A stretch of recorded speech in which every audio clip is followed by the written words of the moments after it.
Yeah, you know. I mean, I feel like you'd be excited to be here. You know, I do considering what we're declare. talking about. I do I declare. am. I am. I'm just eating. You know. See, I am too. Oh, we're in the same boat then. Okay, never mind. Oh, Ryan just went live, and he's not here yet, so that's kind of weird. What? Well, we all just went live, so. Oh yeah. That's true. That is true. Tis indeed true, sir. Yes, very true. Yes. I'll just whip out every single accent that we have at our disposal. Thank you, Mr. Potter. Thank you, Mr. Can I have Potter? more? Potter. Turn to page 194. It's 394. You classist heathen. 194. Yeah, I haven't watched it in a while, so it's all good. Speak of the devil. Oh, there he is. He's here. Potter. Is that He's you? here. Potter. He's here. Potter. I want him to whip it out. I say that's a good It's the way to greatest start line. this off. It's the greatest line.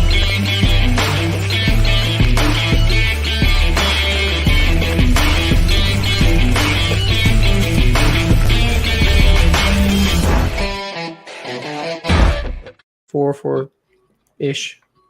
You're welcome. Yeah. Yeah, you're yeah. Oh, okay. Hey, four. what's going on, everybody? Four-ish. Where's your lights, Ryan? Nah. I was late. I just got done watching the X-Men thing, Dude, so I was turn like, them on. I don't have no time. Turn them on. Let's get No some- time. It's a television show. There we go. Now it feels like It's the show just is one started. remote. Just One remote. Professional Hey! YouTube stream here, Ryan. Let's go. See, my Yeah. light Let's gave out like go. 2 weeks ago, and I have no idea what happened to it. So Who's I'm the just- lumberjack? I think you know who it is, Brian. Don't This is, insult. this is ass what Sean question has. It's a hobby he's taken on. He's really into chopping wood in the backyard. Yeah. That's how we do it. Thank you Yep. for stopping. Alfred style, like BBS. Yeah. He Stop chops it in. wood all day, but the problem is that he lives in the state of Arizona where he doesn't need to make a fire at all. We never just go outside. I mean, I can go outside He and fry doesn't an egg on the sell a sidewalk lot of right wood. now. Yeah, he doesn't sell a lot of the wood, but damn, he can cut it pretty good. You'd be surprised how many people here burn a fireplace in December. Oh, when I'm it's still sure. 90 degrees outside. You'd be They surprised. crank the AC and they're like, "Let's start a fire. That'd be fun." Well, like my house, I keep it at 68 year round, 365. Perfect. Does But not you have to. I mean, imagine if your AC went down. I'm sure it has in the past. And It's like, that oh my happened God. in our rental. It went down right in the middle of July. It got up by the time Oh fuck. there to fix it. It was about 92 degrees, and they didn't get it done till like 3 a.m. So it's like you got to go to work in 2 hours, and you're waiting for it to cool off. It's when your AC goes out, I'm gonna need you to come Need like a visit peak me in button right now. I Houston. need a peak button. Get you in some triple-digit weather. Well, with Dude, humidity. it gets super hot in Arizona. yeah. Yeah. So last Oh, that's dry heat though, right? No. Like 2 years ago, we had our highest. It was 128 for about 3 days. Oh wow. And they actually had a citywide not alert, but notice saying if you don't have to go anywhere, don't, because a lot of our parking lots They're and a just lot of catching our on fire? highways are they've tarred them. They're not just pavement. They've tarred them because a lot of the houses around to keep the sound down. But Yeah. it was so hot, the cars were actually leaving impressions into the roads. It was because the tar was just melting. Yeah. Like, They were having people, hey, if you don't need to go out, stay home. It's too hot. Now, I heard when I was there, the lady at the grocery store was like, "Yeah, it really sucks. Like, if you go out when it's really hot and you buy milk, and you don't put it in a cooler right away, it'll go bad by the time Yeah. you get home." Oh, They absolutely. still have milk. There are actually quite a few grocery stores that'll ask you if you already have a cooler with ice, and if you don't, they'll actually put your like produce and like your dairy stuff in bags of ice for you for free for your drive home, because it Wow, won't make it. It'll just wilt. Y'all have those guys that have like the big ice pick, and you got the big block of ice, and they carry it on their back. Oh my gosh. Yeah, your milk What will is it, turn into frozen? your milk turns into cottage cheese within 10 minutes on the drive home. That's Yeah. basically like cooking your cookies out on your car with like tinfoil weather. can- That's basically what that is. Well, Oh, it's no, like that's some just people you'll see porky. some people do that. They'll put it on the dash of their car and Yep. they'll cook cookies while they're inside work. Oh my gosh. That's That's- brutal. Yeah, I can't. Well, no, because cookies are delicious. I Well, love cookies. Well, exactly. I'm You saying got- the heat part of it. You get off of work, you're going to your car, you're hard day at work. Hey, got some fresh baked cookies right on my desk. Ryan egg. There we go. Fried Fried egg. egg. There we go. It's funny because like my father-in-law left some cookie dough here, right? And so my kids were like, "Let's make cookies. Let's make cookies." So after he left, my wife and the kids, they made cookies. Well, I came home and there was a full bin of cookies. I'm like, well, that's really weird. I thought they would have, eat a few of them. And when I opened it up, the cookies were oatmeal with chocolate chip and raisins, and it had, it had like substantial chunks of like of rolled oats. I thought that was fantastic. And the next morning, I was like, "Hey, you guys want a cookie?"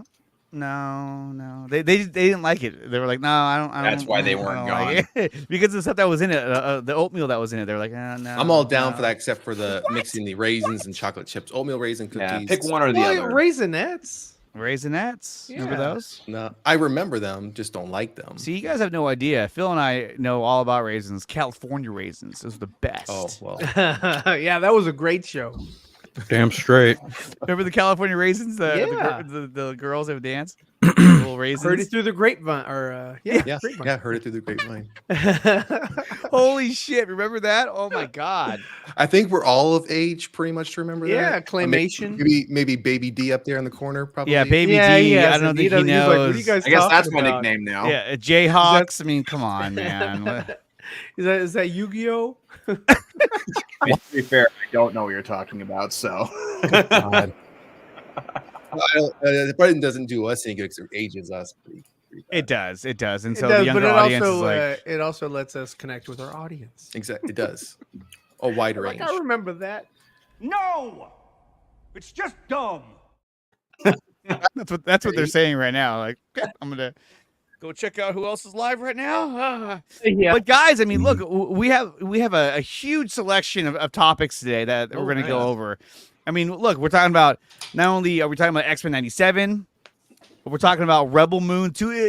Is it Rebel Moon 2? Is that? And I can officially say that I'll get my footage and video from the set visit in 2 days. Oh, they did reach out to you. They did. Yes. No, he reached out to them. He was like, know, "It's they released. Can I have it?" Either way, I was under the impression that you were going to reach out to them and say, "Hey, I need the footage." They're going to be like, "Oh shit." Footage? What? Honestly, I'm not gonna lie to you. You know what we did with that? I thought the exact same I thing. think we gave it to actually. Zach. Like me and Aaron were talking back and forth. It's like, are we even gonna get our stuff back? And then they reached out to me. That's so weird because Okay. I saw someone post their video, at least one video of them. Well, here's on the thing: set is that of Rebel they Moon. gave Like footage- Netflix should reach out to you soon. Like, oh, okay. They gave footage to those who were like journalists and media writers Yeah. who went to the set, and they let them post earlier. But I guess us artists who went there on our set visit, I guess we're just chopped liver. But whatever. See- I'm still excited to see it. That's not really 'Cause- fair, but I get it. Yeah, I get it too. They want to promote the movie, and so they're going to use journalists to do it, and then us as later on. It's like, okay, cool, I get it. So I'm not mad about it, but it was just interesting. Like, I did think for a second, like, are they just going to not give it to us? And I was like, that would not really surprise me, but they are. So it's should be a fun time. But yeah, so we talk about that as well as the latest trailer for Deadpool and Wolverine. Woo! I thought it looked so good. I was like, dude, this looks badass. And they actually have sleeveless Wolverine in there with the plastic Save that for suits. last. Yeah, we can save it for last for Okay, sure. cool. Okay. As a favor to you, Phil. Thank you. You're welcome to let you eat. I just want to finish my food before we get to talking about this trailer. He's like, well, Andre's like, oh, I want to talk about this now. It's like, fucking. no, I didn't say that. I just said it was badass. Just cool, bitch. He broke out the Deadpool shirt and everything, so I know he was ready for it. he's ready. Oh, yeah. He's ready to talk. Oh my gosh. Um, Yeah, we can delve into. So I assume that Phil also wants to go off as well about X-Men 97. So I guess we can go into, I guess, Rebel Moon Part 2. I mean, that came out this past week and made a lot of media noise in different ways. And we can all just talk about how we felt about the movie after watching it. I've had one viewing of it. I need to rewatch it this weekend and solidify more of my thoughts about it. But for me personally, I thought it was better than Part 1. I thought it was more exciting than Part 1. I think we got a bit more knowledge of the characters and not the smoothest way possible, but I did think it was just a more entertaining watch in general than Part 1. And I liked the fact that, you know, we saw just more of the weaponry in the universe of Rebel Moon, which is pretty cool because, again, you know, can't really say too much about it, but there's a lot of stuff that I was like, hey, I recognize that. And I still really love Admiral Noble's performance. The actor for him was great. Yeah. He's the Yeah, best Scream. performance in Yeah, the movies, except for dope. Jimmy. I also really like the fact that they teased the whole the way the engines work in these big ships. They tease that without really saying anything about it, so it's kind of like, well, what the heck is that all about? And you can dive more into it. But honestly, I enjoyed it a lot. It's still got flaws. I think there's still a lot of pacing issues with this one. And it's interesting because as soon as this came out, we started to see interviews of Zack Snyder saying like, oh, the director's cut and this original release are basically like alternate realities of the story, which is okay. It's an interesting way to describe it. Essentially saying that there are different takes of the same scenes, but also, of course, a lot more character development, a lot more backstory, and a lot more adult material, such as sex and violence, which should be interesting to see how that plays. But overall, I do think it was more entertaining than part one. I think it's kind of ridiculous that a lot of people are trying to say like, oh, it's just worse than part one, which I just don't think is true, even though I did enjoy a lot of part one. But overall, I'd say if I were to give it a ranking out of 10, I'd say maybe about 6.5 to a 7 out of 10, because there's still plenty of good stuff in there, visuals, action. Yeah. There were some decent performances in there. Definitely some ways to improve, and I'm curious to see how the director's cuts improve these movies, but still a fun time, in my opinion. You got to direct us. Who's going to go next? Well, I mean, we can just go in basic order. I mean, Andre, you go ahead. Oh, I'm next. Okay. So I watched Rebel Moon Part 2. Rebel 2. Rebel Moon 2. I was really excited for it. I thought the beginning of the movie was really good. I was really enjoying it. I love seeing Atticus Noble kind of be brought back to life. It had those cords coming out of him, and that whole sequence I thought was really, really cool. The middle area when they had to start training the people and harvesting the crops, I thought they spent too much time harvesting the crops, too many slow-mo shots. Just a lot of time was invested in harvesting the crops and then they went into training the farmers. And I was like, okay, so I get it. I get why we're doing that and all, but it's like really like the guy Gunner should have been the main guy in charge of harvesting all the crops, because that was like his specialty, right? And I also felt like there should have been more talk about like how training these people is impossible, or this is a fucking pipe dream.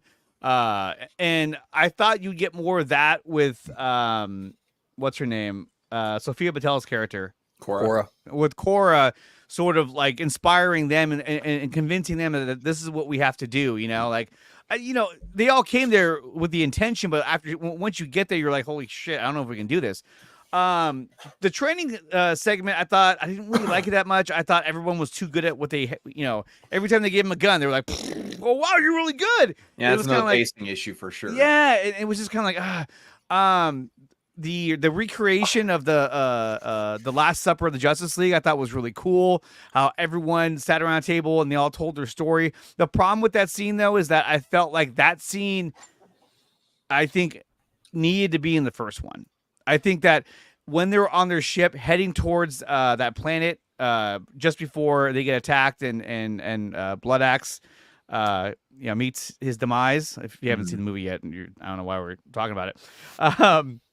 I thought that scene would have been good right there, because it would have gave more background to all of the characters. Or even better yet, what I hope happens with the director's cuts, I hope that scene where they sit down and tell their stories just isn't there, and that it's more organically interspersed throughout the movies. Like, say, for instance, when Nemesis is helping with farming and she sees that boy, maybe there she has like a flashback to her own kids and then a flashback to what happened to her kids in her very village. Well could be, but I mean her background I thought was really cool. Like her origin story, I thought was really cool. It did kind of feel like maybe this should have been like a series to give each character more time and more development, but I get it. It's a movie. It's fine.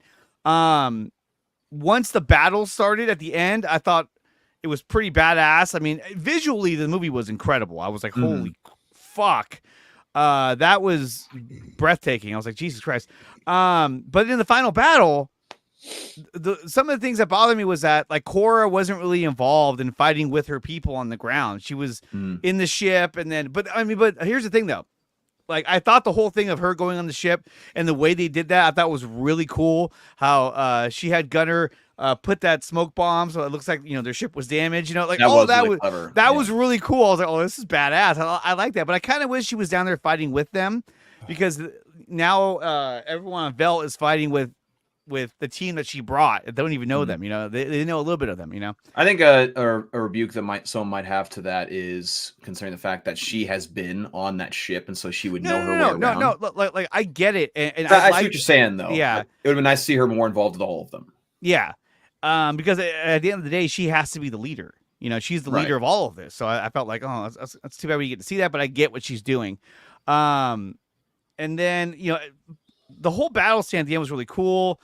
Hell of people died, and I wanted the deaths to be. This sounds very cynical of me, but I wanted these deaths to be a little more violent. If they're getting blown up, I want to see like, just kind of like that shocking kind of brutality where you're like, oh shit, like it's Saving Private Ryan when they're trying to attack that tank, and then the Germans show up with that 50 cal big gun, like, and you see guys getting their head blown off and just dying. You're just like, oh god. I was kind of hoping for something where it was like, damn, that's fucked. But overall, though, I enjoyed the movie. It had a lot of pacing issues. I thought it had some writing issues as well. I Also gave it line delivery too. There was some it was just kind of like, oh, that's it. Okay. I thought, what's his name, Phil? Ed Skrein? Ed Skrein. Ed Skrein. I thought everything he did, I loved. I thought he really sold the character. He did a really good job. There was a lot of talk about Cora that or Sophia Boutella saying that she's not a leading actress and all that stuff. I thought she did fine in this one. I mean, this one was much more action orientated, so she got to sort of act with her body as well and doing moves and stuff. So that was cool.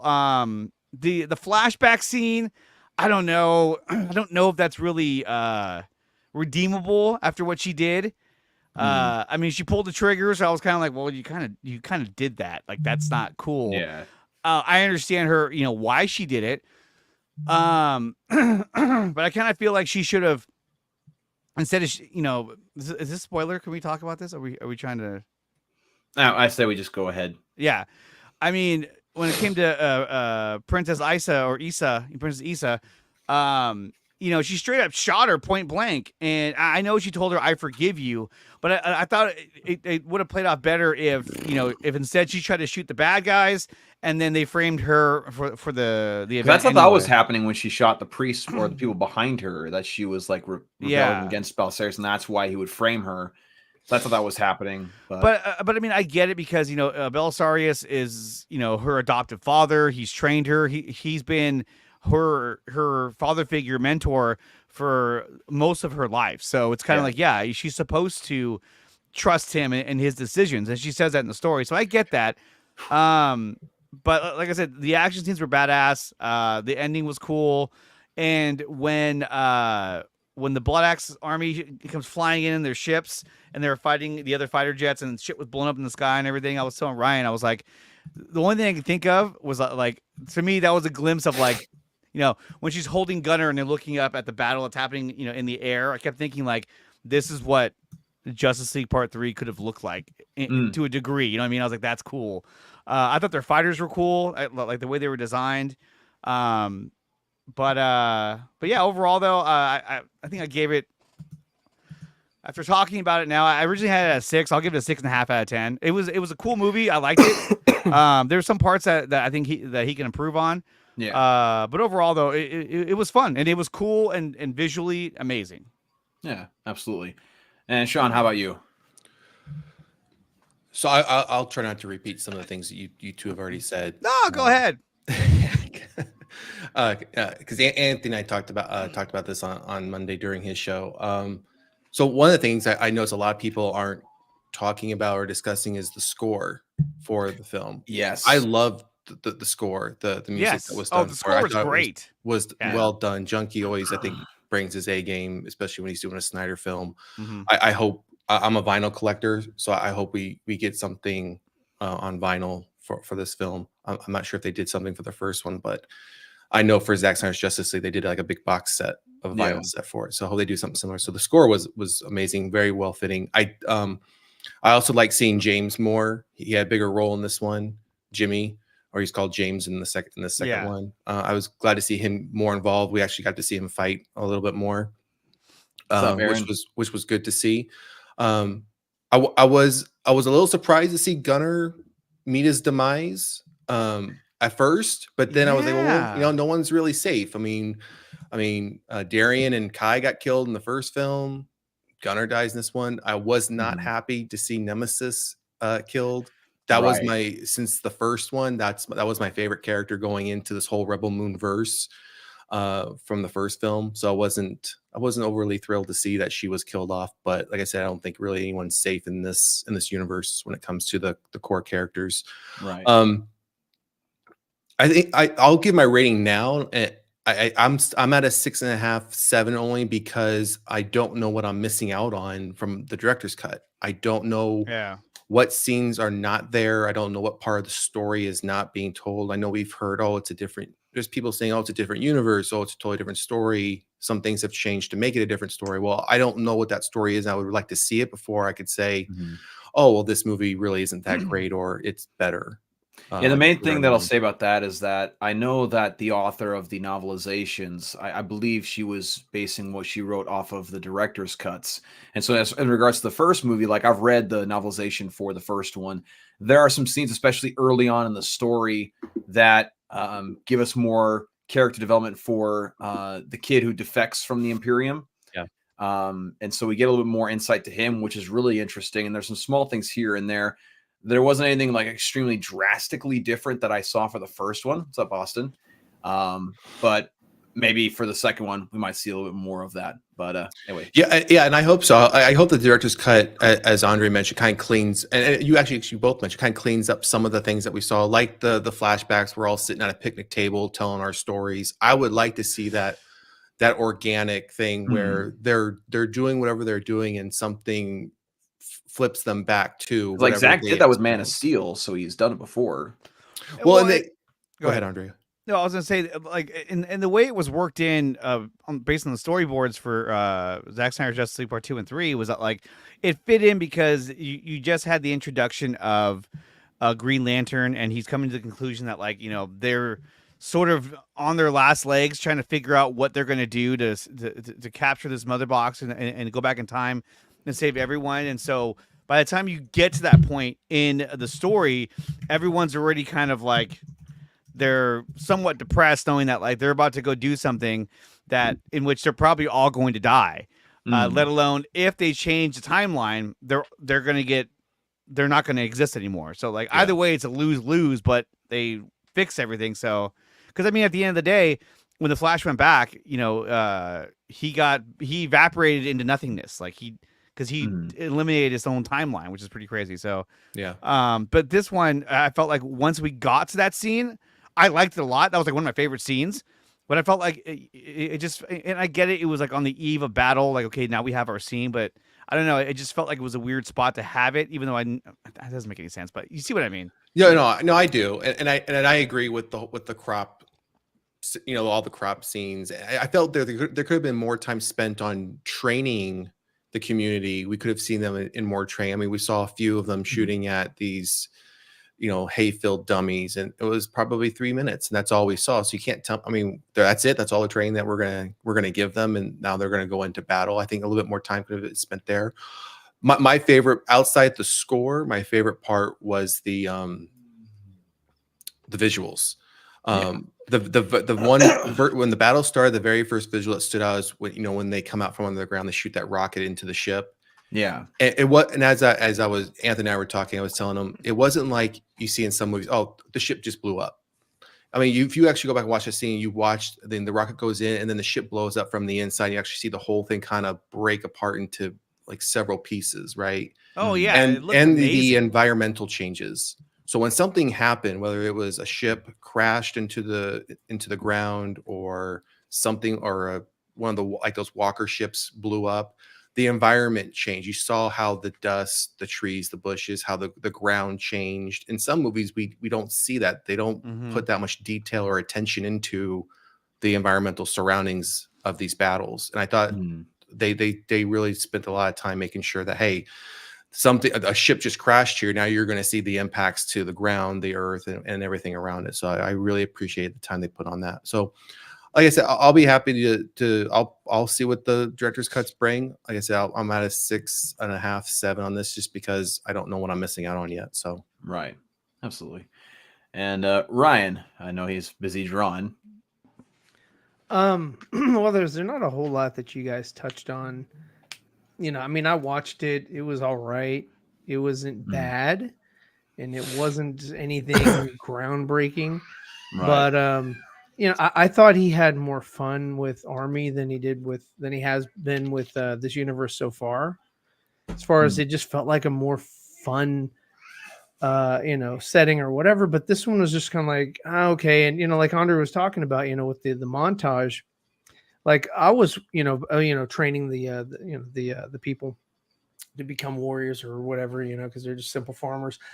Watching that sequence reminded me of the Disney's Mulan, when they were like, you know, you're going to make a man out of me or whatever, you know, that whole sequence of like, you know, just kind of like getting the villagers ready for battle or whatever. It was kind of that same thing. And they just kind of like, I know there's a longer version that's probably going to have, you know, more exposition and stuff like that. So, but I'm judging it off of what I saw.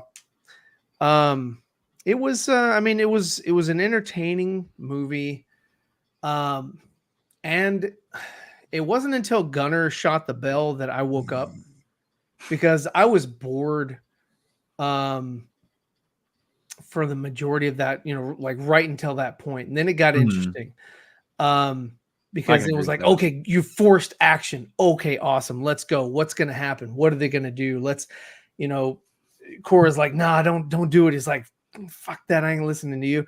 I'm going to hit it. And, you know, I mean, that's what he did. He was like, no, fuck this. We didn't spend all that. The whole montage, Cora, all that green. I saw Mulan. I was surprised that she was gonna give up. Like, I'll just turn myself in, guys. Forget it. Like, Yeah. We just spent all this time. Fuck that. So hey, we just processed all that grain. We're fighting. Yeah. He's like, she's like, I don't want to eat all that. I think you guys should. But it was just sort of like, okay, you know, she's trying to be selfless. I get it. But I'm not sold on Cora in part 1 or part 2. I think she did okay. I don't think she was the standout character. Okay, thanks a lot. So I think Green Arrow in the last one did a great job. I think Gunner in this episode, he was actually more interesting than the last one. I didn't buy the whole I love you too. It was like that reminded me of Rogue One when they were about to destroy the you know, the Death Star or whatever. When he died, it wasn't really that impactful. It was like, all right, well, what's next? When the princess died, it reminded me of Super Mario Brothers. You know, when you play a video game, Princess is Another Castle, because there wasn't really, you know, she kind of, you know, glittered off into whatever, and I was like, okay, so that was pointless, because there wasn't, like Andre said earlier, there wasn't any real ramifications because she didn't do it. She had the intent, and yes, I don't believe that, you know, it was redeemable. Like, I don't even care what, you know, that the princess was like, I forgive you, you can do it, whatever, shoot me. But Cora, in her mind, you know, her perspective, her paradigm, what she's looking at and weighing everything, she was like, no, I'm going to shoot this kid because this is, you know, I'm going to be protected by Belisarius and all that and whatever.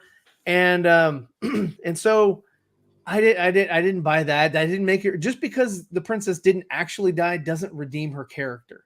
Yeah, she still did good. it. She has remorse. I'm glad she has remorse later on after the fact. Like, that I fucked up.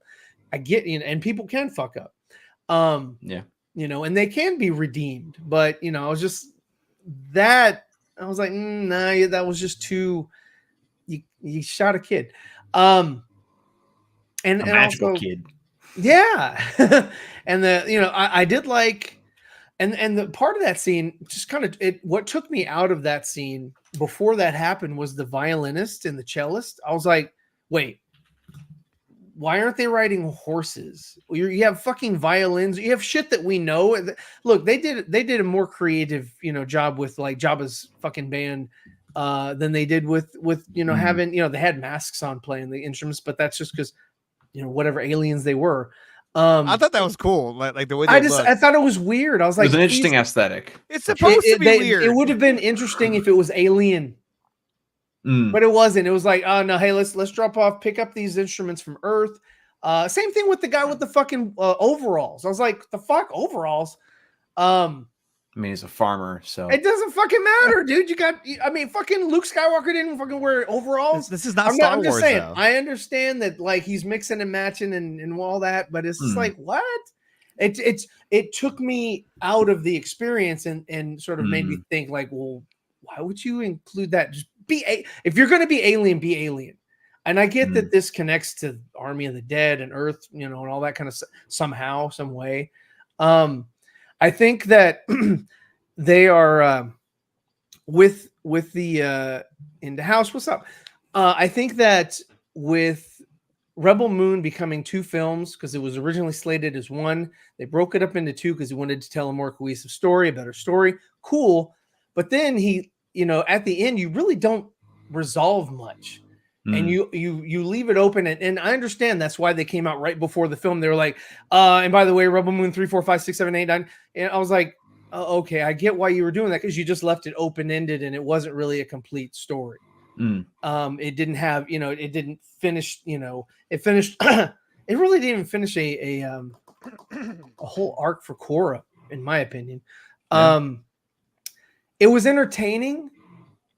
I don't think this was his best film. no. I don't think that Rebel Moon is his best venture so far. I mean, and just judging it from these 2 films, let's because this is what they signed up for.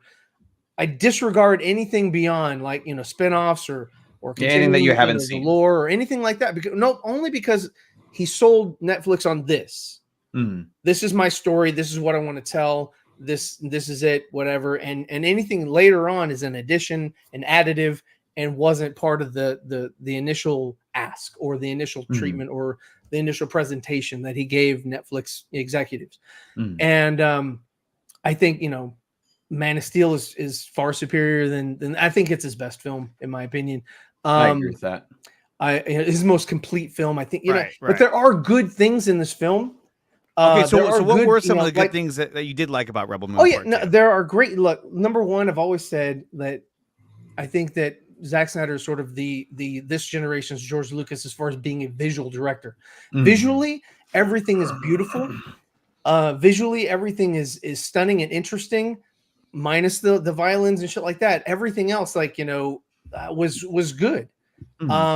I think that it was believable as far as like all the special effects. I didn't be like, oh man, look at that fake thing or this, that, or whatever. So visually, this guy's got it. He's got a keen eye for that. Nothing kind of looked stuff and fake. Right. Nothing looked fake. Exactly. Nothing in this one looked like ooh. Even like in the last first one, there was a couple of shots where you're like, what? Like a tentacle creature, that one was rough.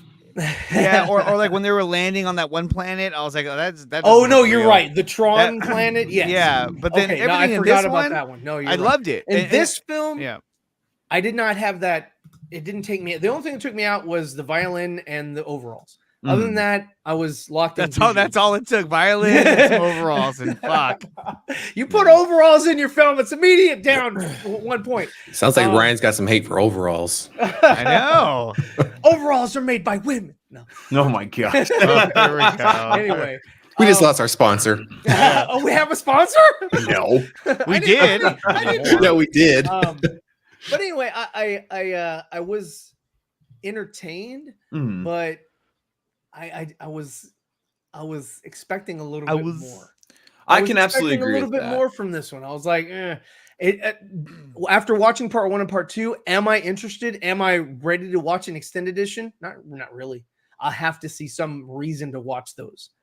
Fair Do enough. I believe that watching part 1 and part 2 merits or warrants 3, 4, 5, 6, 7, 8, whatever? I don't believe so yet.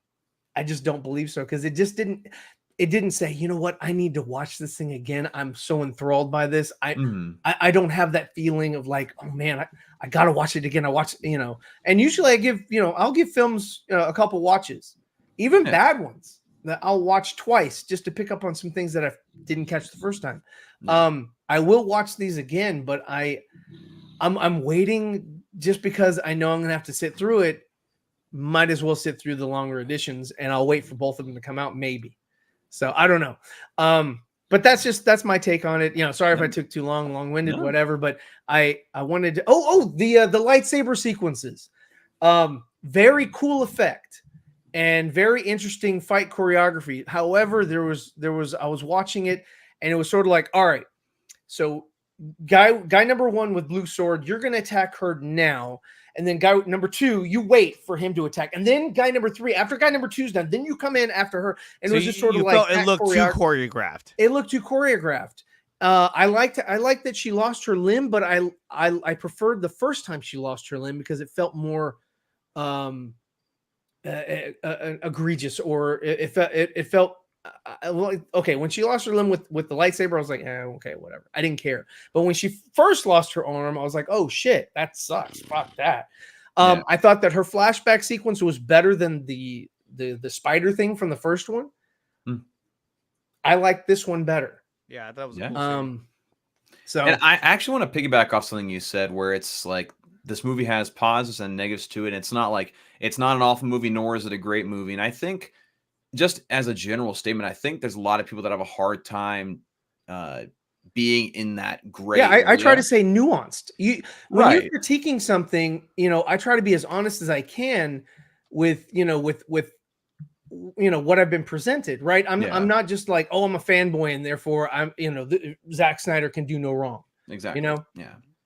Yeah, and I think that's absolutely true, because like I think a lot of it's just due to social media, where people kind of get in the mindset where a movie or TV show is either great or it's hot garbage or trash or whatever word they want to use. Right. And it's sort of that mindset, either you're on this side or you're on that side. Either you're with us or you're with them, and it's like, there's no middle ground. There's no room for that. And if you do have room, or if you are one of those sort of people that can, differentiate or whatever, no one wants to listen to you. They only want to listen to people who are over the board on this side or over the board on that side of whatever fence it is. Right. And so when it gets to the point where you're either on one side or the other, like for instance, this week, I mean, there's been plenty of people who have shown grievances with the movie, which again, there's some things that definitely could have been better.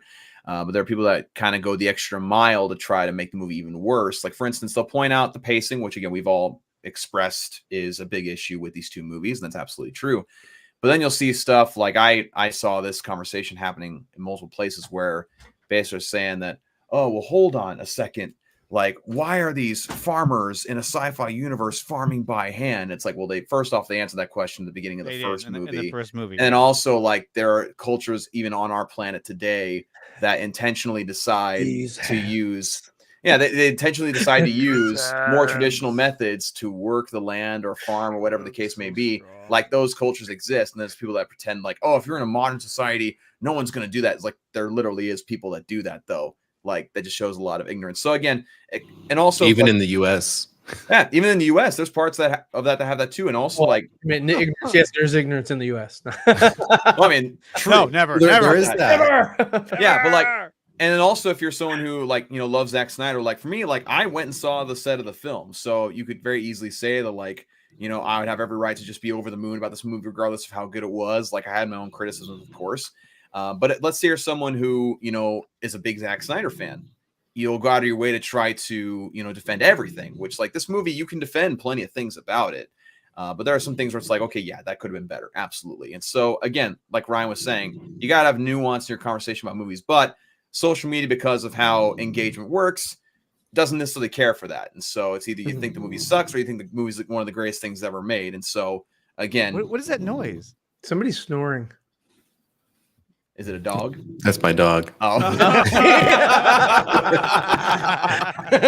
I thought it might be. I was like, he's like, I don't know. I don't hear anything at all, guys. Well, I was like, wait a minute. I'm like, what is that? Like, because I have my headphones, earbuds in. Wait a minute. Yeah. That's my dog. He's Yeah, like, you put your dog to sleep. No, that's Bane. I have Bane in here with me. Nice.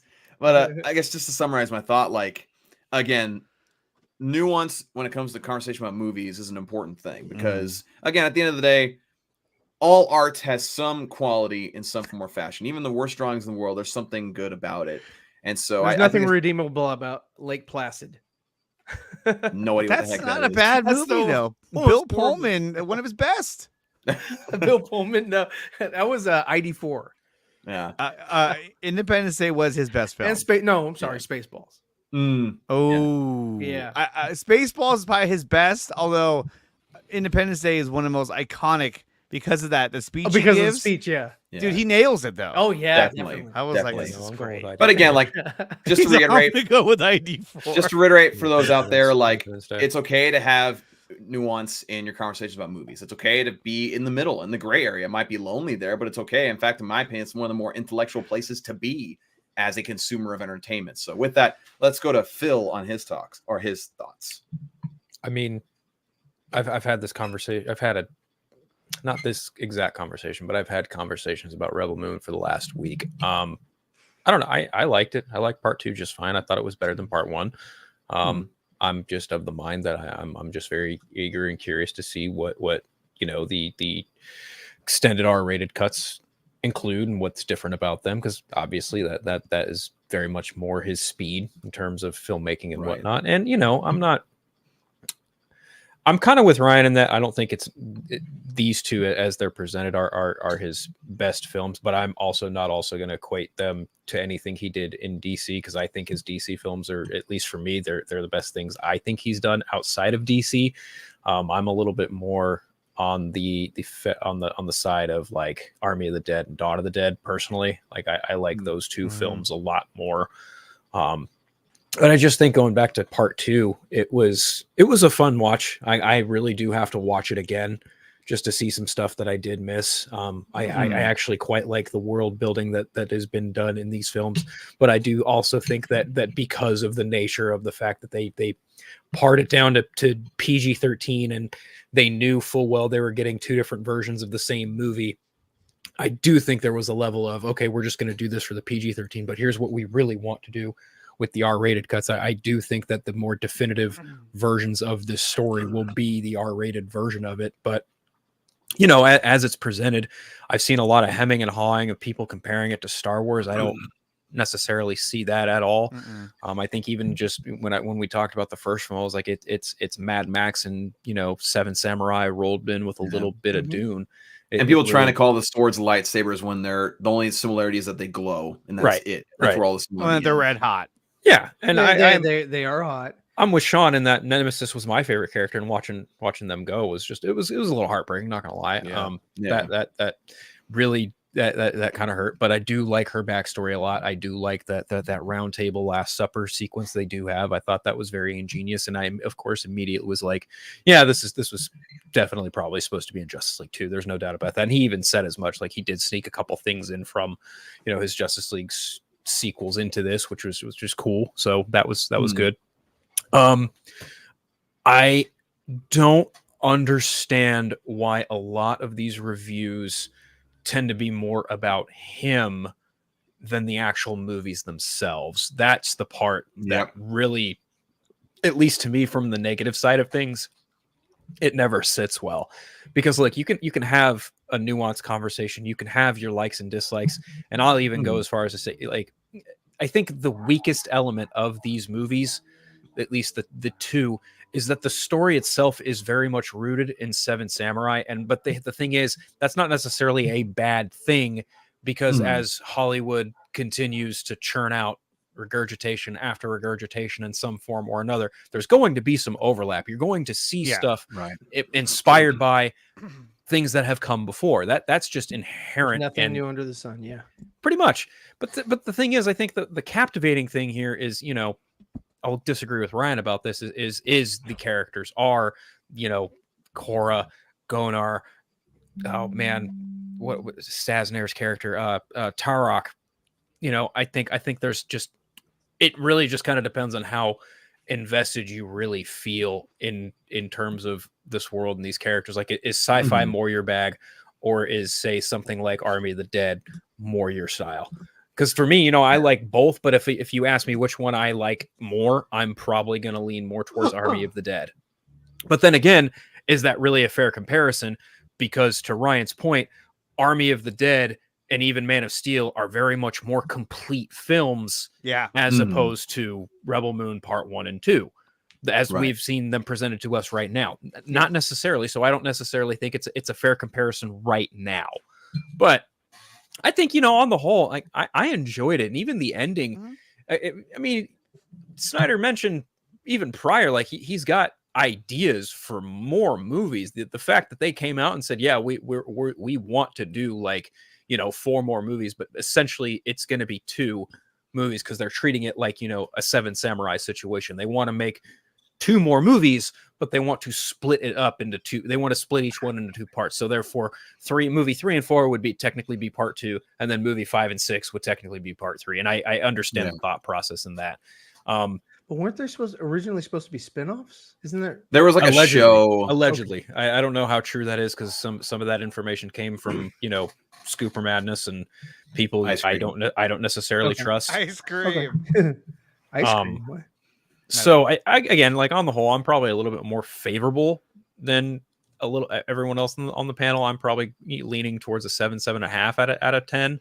But again, this is all under the impression that I'm assuming and imagining that the R-rated versions of these films are a hell of a lot more of what he truly envisioned for them, as opposed to what we saw here. And honestly, like if I'm looking at like favorite scenes, I mean that Nemesis fight, despite how choreographed it, I still enjoed that, and I do also. I think the opening of the movie is actually really powerful. I did like when you panned in on was Noble's ship, and then you saw like the rebirth of him too, and like even towards the beginning of the movie, like the back of his head skin is like all flipped up. That was interesting. Fucking cords and shit. I was like, yeah, this is cool. This is like, science which fiction. one is the P tube? The funny thing is like, people bitch and moan about that wanting new stuff with science fiction, and I look at this movie and I was like, this is really inventive in a lot of ways. And people are really so lazy to be like, this is just vanilla Star Wars. And I'm like, what in the fuck are you talking about? This has a bare hint of Star Wars in it. Like people going as far as to call Jimmy knockoff C-3POs. Like the only similarities they have is that they're cybernetic beings. Not even close. I thought his character was the least utilized at all. I also for think both that films, he was just kind of there. Yeah. They picked on him in the first one. They were like, aha, look, we're going to pick on this droid, but he's got to take our stuff. Yeah, he's got to take our stuff that we can't carry. Let's not wait until after he's done with that. And then this one, I thought was cool when he his jump. I was like, ooh, that's cool. Animated, but I was like, yeah, that's cool. But I mean, you really didn't do much. He took out that walker by himself. I think there's a lot more for Jimmy in the extended cuts. That's my guess. I would have. And the thing that I'm curious he had about, the antlers that were at the end of the battle broken off, and his head. He killed a deer. Yeah. So that I believe what scene, happened is that he finds a dead deer. But he finds a dead deer, and then that's when he puts it on, and that whole scene should be in the extended cut, I would imagine. Right. But my curiosity with this, sorry, I also but I also just really quick. He wasn't done yet. Yeah. I also really did like one thing. One scene I did like was the assassination of the king, played by Carrie Elwes, and the entire family. I thought that was very Ides of March. And I thought that was very, very much intentional. And I did quite enjoy that. And I also really liked how when the Balisarius's Regent army, like when they decide to commit mass murder on people, they throw these bags over people's heads and they've got this marking on them. And I just find that very interesting. And I really want to know the reasoning and conception behind that thing, because they do the same thing again when General Titus witnesses his entire battalion just get fucking murked. Right. And I was like, I want to know the significance behind the face mask, the burlap sacks with the marking. I really am very curious about that aspect of it. That's an interesting thing about like Rebel Moon, because like again, there's a lot of things I can't talk about, but there's a lot of small details behind the scenes that you don't really get to look into, but like are so fascinating when you get to see them up close. Like they talk about in the creating of the Rebel Moon like documentary, like the languages of everything that they created. It's all really interesting. But my curiosity with these movies is, the big Snyder fan in me wants to Space Illuminati. The big Snyder fan in me wants to kind of think that this is almost kind of like a sort of experiment or exercise in filmmaking, or like to kind of show how yeah, to kind of show how different cuts of a movie can be. Because like we've seen that with BVS Ultimate Edition, Zack Snyder's Justice League. So he's already kind of done that. But what if this is more like an intentional version of that? And again, that might be a bit optimistic, but that's definitely something that's possible. And so it all just really depends on exactly how different the director's cuts of these will be. And like for me, I don't want to get my hopes up too high to where like, because I say, oh, there's different takes of different scenes. And again, that's probably the case. But I also don't want to sit here and think like, oh, it's going to be a completely different movie and completely change everything. Even though I know he's capable of that, but I don't know. It really is, though. I think it really is going to be slightly.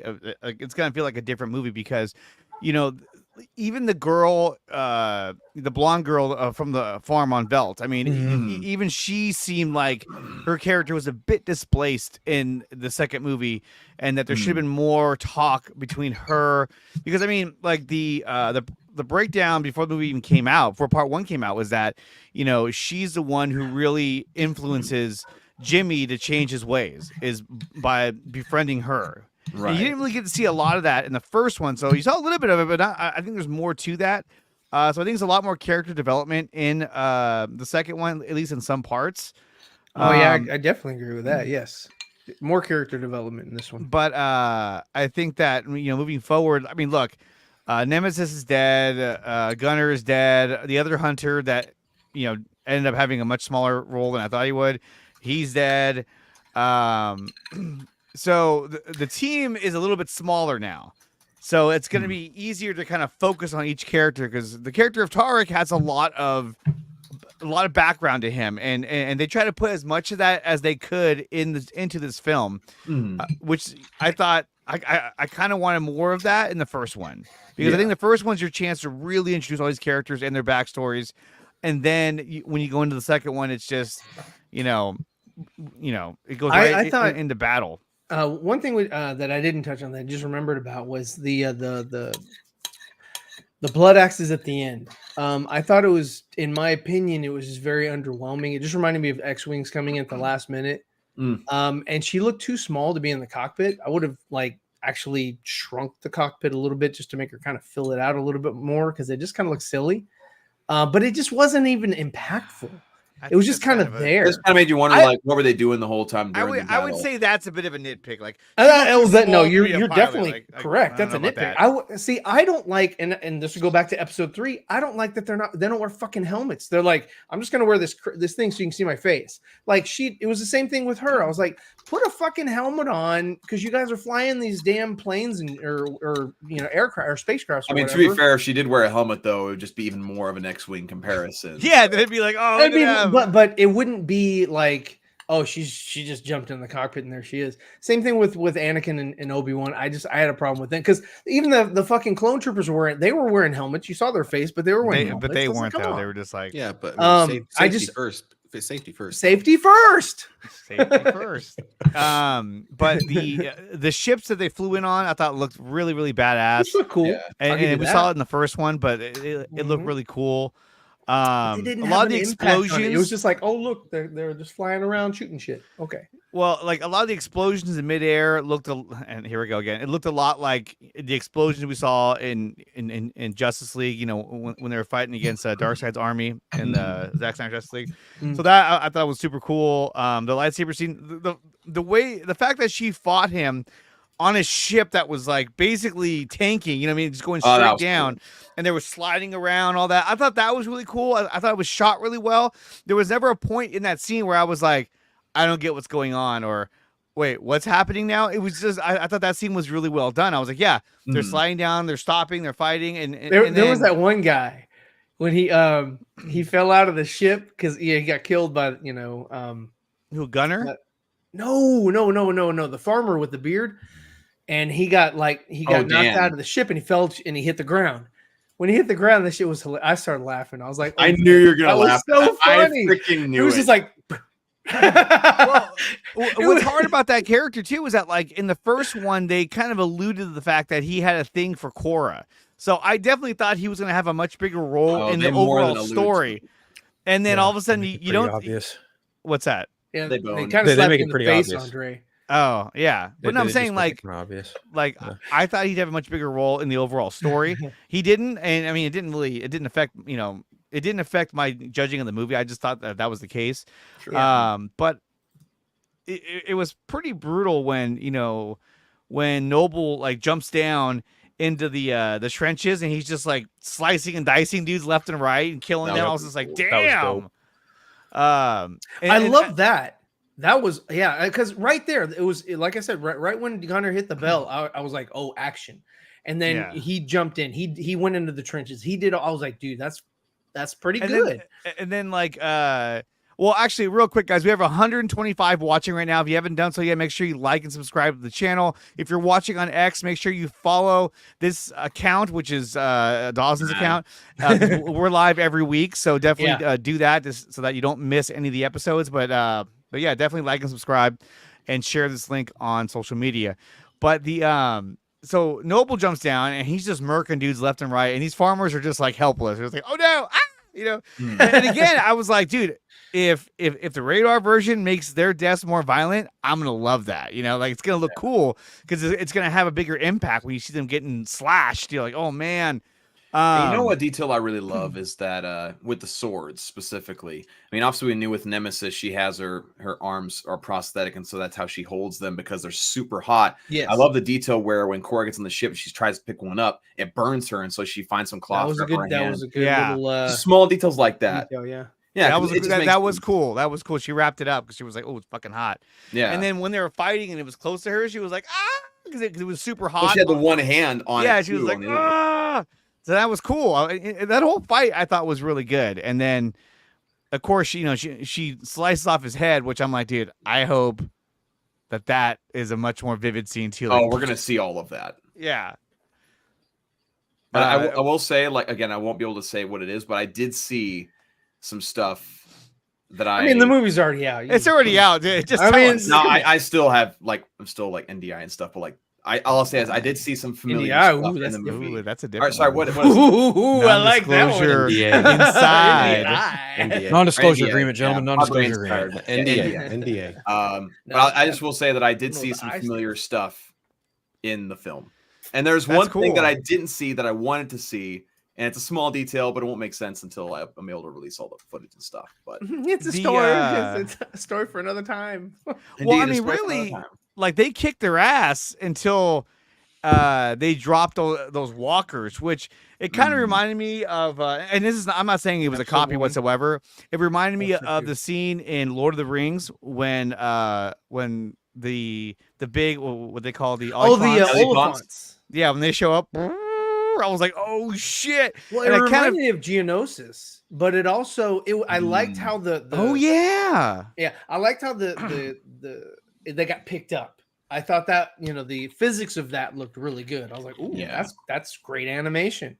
Yeah. Well, and then they blow up that one, and they're like, "Oh, we killed it," and then like another one's behind it. I was like, "Oh, there's more of them." You didn't even allude to that. Yeah, I was like, I didn't even know there was more out there. God damn it! I think it would have been cool if you'd have seen like a bunch of them coming, and you were just like, "Oh shit!" Because like all is lost. They're like they kill the one. It's like, I'm sorry. What the fuck? well, there's fucking 4 more. But like I thought it was cool that what's his name? The general who I forgot his name, but General Grievous. Yeah, Grievous. Where they're shooting, he looks over and he sees them coming, and even he has a look on his face like, "Oh fuck! Like, how are we gonna stop that?" Yeah, Titus. And, Titus. Yeah, and then like that one little hatch opens, and there's like 3 farmers like they just get blown up. Like, I was like, "Oh god!" But I mean, like when Nemesis dies, it was definitely a scene when I was watching it. I was like, "She's gonna die. It's happening right now." Oh, there it is. You know what I mean?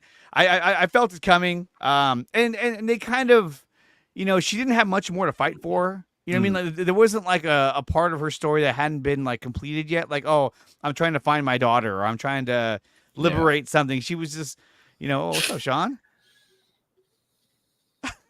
Oh, hey, what's going on? Hey, thanks for joining us. It's he's moving. Oh yeah, his follows him. Oh, I have one of those 360 cameras, so I can have it. Ooh, motion me. You can't have any sudden motions, or otherwise it'll go One with thing you. I think they should have left for like the longer edition or extended edition or whatever was the presentation of the flags. That was part of what was just kind of boring for me. I didn't care that the Little wolf bit, little meant this and the heart meant this and all this, and then it was all just a setup to see the one flag burning, and I was just like, okay, I didn't care. Like I wasn't invested at that to that extent or that point to be like, is this flag? We took time out of our day to crochet. It's like I was like, oh, and then they burned him at the end. Also, like when it comes to Nemesis's death scene, I think they dwelt on that interaction between her and the boy way too long. They let that linger. I thought the boy was like gonna get chopped, because he went over to help her, right? Yeah. I was like, what are you gonna do, kid? Yeah. I don't know. It just whenever like she was making eye contact with him when all the other guys were dead, it just was like, okay, I get what you're trying to do. Let's move along a little bit. It's okay. It's still lingering. Let's move along. I get what they're trying to do. And again, maybe in the director's cut, we'll see maybe them actually say more to each other during that. But it just kind of seemed like, okay, let's move on from this now. Mm-hmm. But yeah, with that, I mean, yeah, again, like we all kind of said, there was plenty of things to like about it, and there were some issues with it for sure. Wait to see the director's cut and see what difference that makes. But with that being said, we're going to transition to more, I guess, Marvel all the rest of the way, because we got X-Men 97 as well as Deadpool and Wolverine. But we'll go over this latest episode of X-Men 97. I just watched it a little bit before we went live, but I guess we'll start from the bottom, then back up to the top. Phil, what was your take on this week's episode of X-Men 97? Okay, I watched this early this morning at about 2:30 my time, Pacific Standard Time. We're spoilers, right? We can talk spoilers. Yes. Yeah. So the episode opens with the fucking funeral of Gambit, and I'm already a sobbing mess. Straight up. Like I saw the people pulling the coffin, and I'm just like, no. And then, Nightcrawler is, the father giving the eulogy, and it's like, fuck me, you're gonna make me live through this again. Okay, awesome, right? Jubilee's there, she's fucking bawling her eyes out. She's clearly mad that Rogue isn't there, but like Beast then chimes in, is just like, people grieve in their own way, yada yada. And then we get her fucking smashing through the air almost Superman style, and she's looking for Bolivar Trask, and I'm like, oh, she's pissed. She's beyond pissed. She is. And Thunderbolt Ross, was he voiced by the guy who played it in the MCU? It sounded like William Hurt. I don't know if it sounded was like him. I don't know if it was, but whoever did it, they did a fucking spot on job. It was great. But she fucking tore that unit up, dude. And I was like, okay, this is Rogue tapping into that Captain Marvel shit, and I'm here for it. It was beautiful. And then she fucking meets Captain fucking America. And I was like, okay, cool. Because I wondered how that whole thing was going to happen, because they teased in the latter half teaser trailer, they showed off that, Captain America's shield was going to come in the snow. And I'm like, okay, are we like getting a flashback with Wolverine? Are we doing like, how is Captain America going to factor in all this? And sure enough, he's on the side. No, he's not really on the side, but he's like trying to figure out who the fuck attacked Genosha too.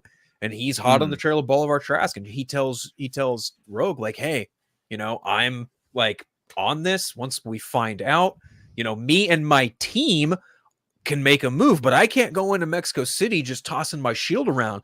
And then she's like, oh, okay, you can't help us? Fine. Takes his shield and fucking throws it in the fucking mountain. I was like, yeah, Rogue's my girl.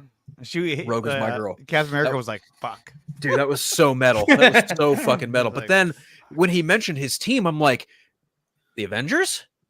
That's the only logical thing I can think of. That's the only thing. It's got to be, right? And then I'm like, well, shit, who could be on the roster? Probably Thor, Doctor Strange, Iron Man. Who, like, if they do the Avengers, will they show up by the end of the season? Maybe, I don't know. If they do, fuck yeah, I'm on board.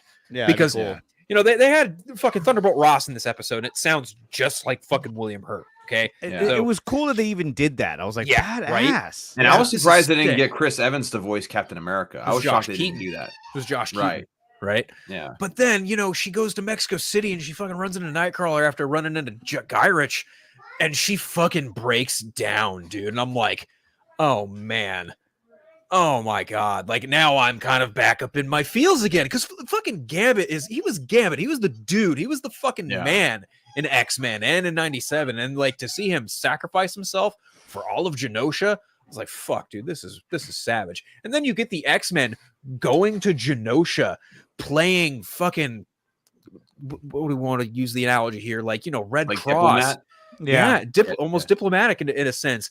And then they do, Andre, you mentioned this, they do Emma Frost getting her fucking diamond powers, dude. I was like, that was badass. I was like, this is fucking sauce. This is how it's done, right? And they save her, but then obviously, like, Scott sheds a tear because he's like, it wasn't Madeline Pryor. So he's like, well, fuck. And then, like, towards the end of the episode, you get fucking Cable. I was like, bro, Cable. Yeah, Cable shows up. This is fan-fucking-tastic. And then they end the episode on, like, the biggest shock, surprise, not shock, surprise, Magneto's still alive. And I was like, okay, Right. if he's still alive, that means some other mutants are still alive. And I'm betting donuts of dollars Sinister's experimenting on them. That's my guess. But to wind it back a little bit, though, before that, fucking turning Bolivar Trask into a fucking human sentinel? I was like, dude, this is like early day Nimrod, if anything. That's what this, I think, is leading to. But fuck me, dude. Excellent episode. I don't have any qualms with it. I enjoyed the fuck out of it. And even like the bit with Sunspot and Jubilee going to Sunspot's house and basically him coming out to his family, and his family was like, oh yeah, we knew. His mom's like, oh yeah, we wanted you to tell us yourself, but you have to keep this a secret for the rest of the shareholders in the business. And he's just like, are you fucking serious? Really? Like, and the thought process behind it from the mom's perspective, I'm like, okay, real world talk. Yeah, mutants everywhere are kind of a hot button thing, but at the same time, this is your fucking child. You should stand next to them regardless of whatever the fuck your shareholders are going to say. Period, bar none, end of conversation. And I totally understand the allegory that Bo DeMaio was going for there too. And it 100% fits even in today's society. Like, people are still afraid to come out to their parents because of certain reactions. And it's like, dude, this show is so fucking human, and it's about people with superpowers. That's what I love about it. And every episode, I mean, the bar is from good to fucking fantastic. Yeah. Like, there have been some episodes like episode 4 and episode 6 that were kind of, you know, you could argue they're filler, and you could argue that there were some things that you could have done differently, but even still, they weren't bad. Entertaining. They were good. They were fucking great. Like, the last episode had fucking Professor Xavier in it, and the Shi'ar Empire. Vulcan, for fuck's sake. Oh my God. Like, this show is just oozing fucking charisma and awesome. The animation is fucking getting better and better with every episode, dude. I am loving this, and I cannot wait to see how this shit wraps up, because the next 3 episodes are a 3-part finale. So I'm here for it. I love X-Men 97. I thought this episode was like 8, if not like a 9 out of 10. Straight up. The only thing where I was just like, I'm giving it a 9 is because you reminded me of Gambit and the fact that he's dead. That's a chop to the heart right there. And I'm just like, what the fuck, guys? No, seriously, like, fucking beautiful episode, phenomenal voice acting, phenomenal performances, beautiful animation. Like, I fucking loved it, dude. I love this show. I'm here for whatever's next. Yeah, they're doing a fantastic job. Ryan, what'd you think? Really good. It's the best thing Disney's put out. You know, as far as Marvel, you know, for Disney Plus, this is the most entertaining and well-written venture so far for me. I mean, like, I liked Moon Knight. I didn't think it was bad. I think it was one of the better things they came up with. There's some other things that there were certain parts of the Samuel L. Jackson show that I liked. I liked the premise.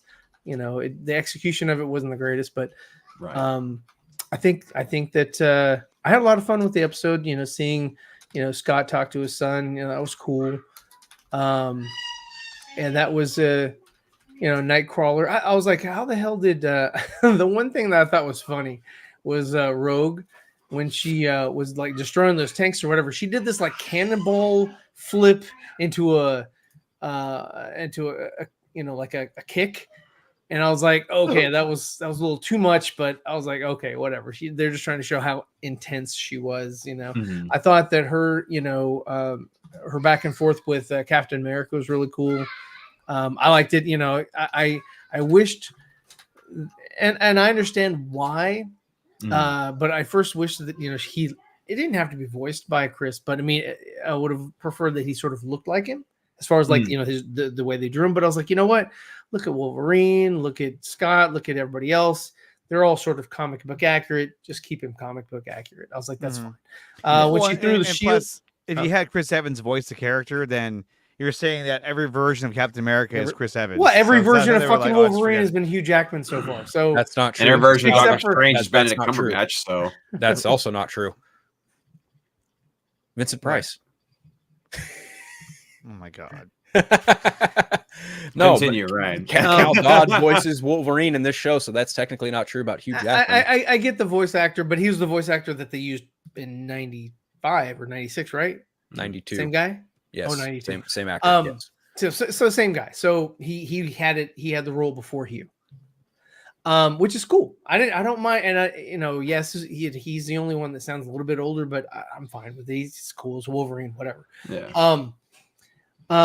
I think that this episode was good. I think it was on par with the one that the previous one, not the last one, but the week before. I'm most interested in that story, that aspect of it. I thought the one thing that I didn't agree with or didn't like, as far as like, director's choice, was the guy Bastion. He put on the guy's glasses and then choked him out, and then he took his glasses off as he died. And I was like, what the fuck was the point of putting his glasses on? Just fucking talk to the guy. Who gives a shit? Talk to him, tell him he fucked up and he's dead. Goodbye. Why do you have to put on the glasses? Like, I didn't know that was the guy that Rogue saw earlier or whatever. Mm-hmm. I didn't like that. I thought that was just kind of pointless and useless. But everything else was cool. I thought that the guy Bastion was gonna give Magneto a haircut. I was like, oh, we're gonna get rid of these locks. Don't need those.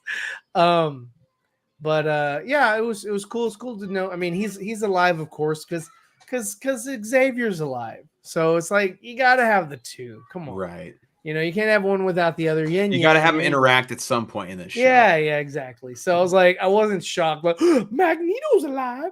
It was just like, oh, okay, well, there he is. Let's see how they explain it or how he. Well, rule of thumb: if you don't see a body, then there's True. pretty good chances that they're probably No, alive. that is the Continue. trope. And when it comes so to Madeline yes. Pryor, I mean, they didn't find her body necessarily, so you could always bring her back whenever you want to, if they were inclined. I did like Cable's there, how he was time like, travel. So yeah, you're right. I liked how Cable was like, get out of my head, you're not her. I was Yeah, like, he okay. recognized that it wasn't her. Yeah. He's like, "You're not my mom." Like, oh shit. Yeah. Also, You're not my dad. Cable walking up to Scott and like being like, "We can save this for later, Dad." That's been a thing that had been in the original series. People wondered if they were going to follow through with that and actually make Cyclops his father. And then this season very much confirms that. So that was very much like a oh fuck cool moment, like for the longtime fans. I It's thought cool that to was see cool. Morph do Quicksilver again. That was dope. Quicksilver. Yeah, that was dope. So That was I liked dope. it. But yeah, not much else I can think of about the episode that really, Okay, is Sean, go. worthy. I'm going to go ahead and defer my time to Sean. Sean, you go right ahead. Well, I mean, wow, it's hard to follow up with these two. So, I mean, I'm with Phil. I'm a big Gambit fan. I've always been a big Gambit fan. I mean, seeing the funeral at the very beginning confirms what he is dead. We're not getting him coming back, whether it's this season, the final 3 episodes, or season 2. He's gone. I thought it was interesting that we saw Ross and a brief mention of Hulk. So it makes me wonder, could we see Hulk or any other Avenger after Captain America, with the brief little moment we had of him in any future episodes? Probably won't happen until season 2 if we were to see it. Had the same reaction as far as Emma Frost. Was glad to see that come into play, especially since we know that storyline from the comics. as far as finding out her diamond pattern. They were all like in shock of that. So that was good to see. The biggest surprise not surprise, the one that I liked was like the rage of Rogue, so to speak. Yeah. How it was just an episode of pure rage mode for her, as far as because of what happened to Gambit. She had no qualms about taking her gloves off, using her powers to either torture somebody, to do whatever Especially she was on going to do Guy to get Ritchie. her. Yeah, exactly. And then when she at the end of the episode, when she was like, "Yep, I'm just gonna drop you off the building." Yeah, and I have no qualms about this. I'm good with it. I'm at peace. I'm just gonna kill you. And which we all thought, well, what the fuck? She just killed him. And obviously then we were like, no, human sentinel. That was a nice little twist to see that. And then obviously then Cable showing up to save them. I mean, Andre and I talked about this during the watch party is Wolverine obviously taking even in this episode, taking a back seat as well. We're not spending a lot of time focusing on the Wolverine character. We're focusing on other characters that we typically don't focus on, like Rogue or Cyclops. So that's a nice change up from previous X-Men live action or animated. It's not just about Wolverine. There's other X-Men involved in this. Do you think that that's probably also due to the fact that Wolverine's about to be in a fucking movie with Deadpool? Well, yeah, you don't want to oversaturate Wolverine in the cartoon, and then all of a sudden, I think that maybe not be the case as far as like, you know, the Hugh Jackman thing. I think it's just that they wanted to give you the best story. Yeah, but I think what they're trying to do as well is, you know, if they are in, they're going to start developing a live action X-Men, you want to develop the other characters. And I think the way they went about developing the other members of the X-Men has been done extremely well. And they're pulling from comic book canon to tell this story, as opposed to just like, oh, we're going to tell this portion of this story, but then we're just going to fucking butcher it. But it's fine because you'll watch it anyway. Like you're doing it justice, and they're doing a really good job. Yeah, absolutely. I was glad to see Nightcrawler show back up. I hope we get more of him in the 3-episode finale, because I've always been Nightcrawler fan as well. Magneto was a bit of a surprise to me. I was very much under the assumption, he's dead. Was surprised to see him come back, and then bring in Bastion at the end as another villain. Didn't see that coming. I think one of the real questions is how did Magneto survive? That I think wasn't he in like a cocoon thing? He was in a cocoon thing, but I think the reason why he survived is because one of Bastion's abilities is teleportation. So he likely teleported in, grabbed him, teleported out, and you know, that fast when they all died. Because you saw, what's his name, the little green guy who's part of the Morlocks, Leech. Thank you. You saw that he was dead. Him and Callisto were dead, and you know, it was a. They basically show that he had died, so it wasn't him. But we were trying to figure out who that was. We're like, who's that villain? And we figured out that it was Bastion.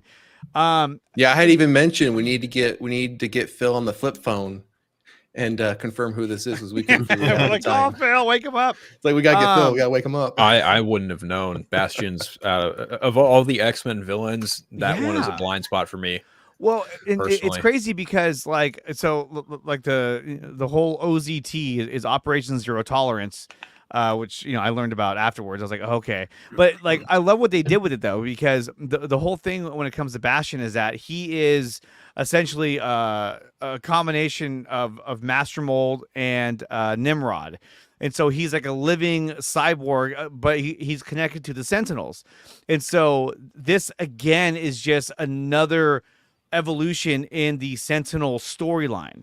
And so I love that they did that. Instead of just saying, okay, this is going to be Sinister. Sinister's your bad guy. They actually said, okay, so now let's introduce Bastion, because that becomes a pivotal part in the Sentinel storyline of where it kind of evolves into. And they actually did that. And so I think so far the storytelling in this series has been extremely good. I mean, even doing the whole Storm with Forge out there. I mean, that happened in the comics as well.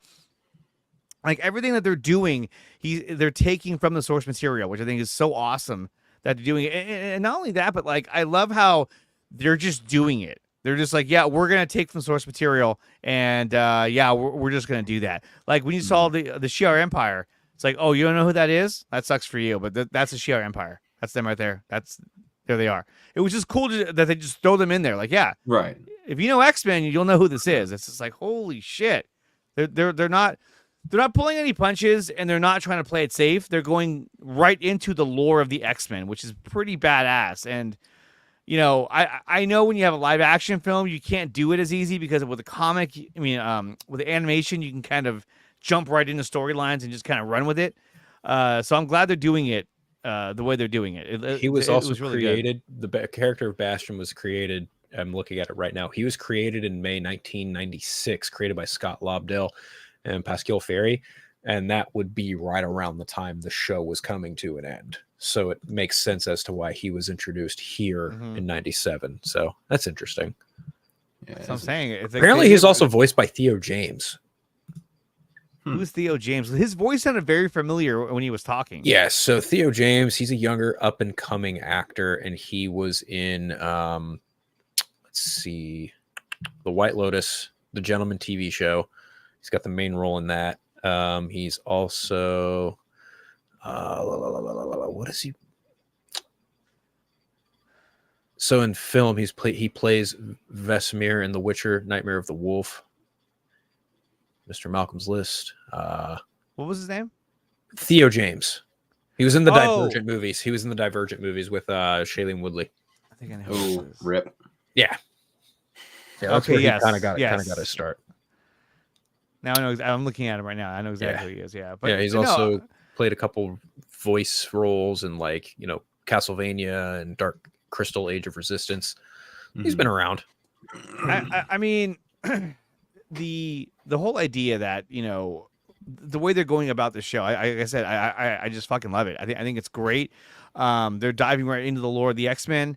To even have a villain like Bastion show up, it's like they most people would say, oh, so it's just going to be Sinister, right? Yeah, I get it. No, they're just doing that instead. Something you did not expect them to go on. A lot of people were under the impression that it might have been Apocalypse controlling Sinister, or even maybe Cassandra Nova, because she's the one who famously annihilated Genosha in the new X-Men run by Grant Morrison. So the fact that it's Bastion is actually interesting. It's not necessarily subversion, but it definitely is like cool, someone you didn't expect. Andre thought it was gonna be that lady from the TVA, or who was that you thought it was? No, I said Cassandra Nova because Nova, in E for Extinction, she's the mastermind behind the attack on Genosha, and so when they find Emma Frost and she's in her diamond form, that's when she learns about that ability. She then becomes a member of the X-Men to help fight against those who plotted against and the attack, and that ends up becoming because when Emma Frost is in her diamond form, she can't use her telepathic ability, but she also can't be affected by it. Yep. And so because of that, when she finally confronts Cassandra Nova, she goes into her diamond form, and Cassandra Nova is completely powerless to stop her. She just goes over there and just kills her, and she's the one who ends up killing Cassandra Nova in that series.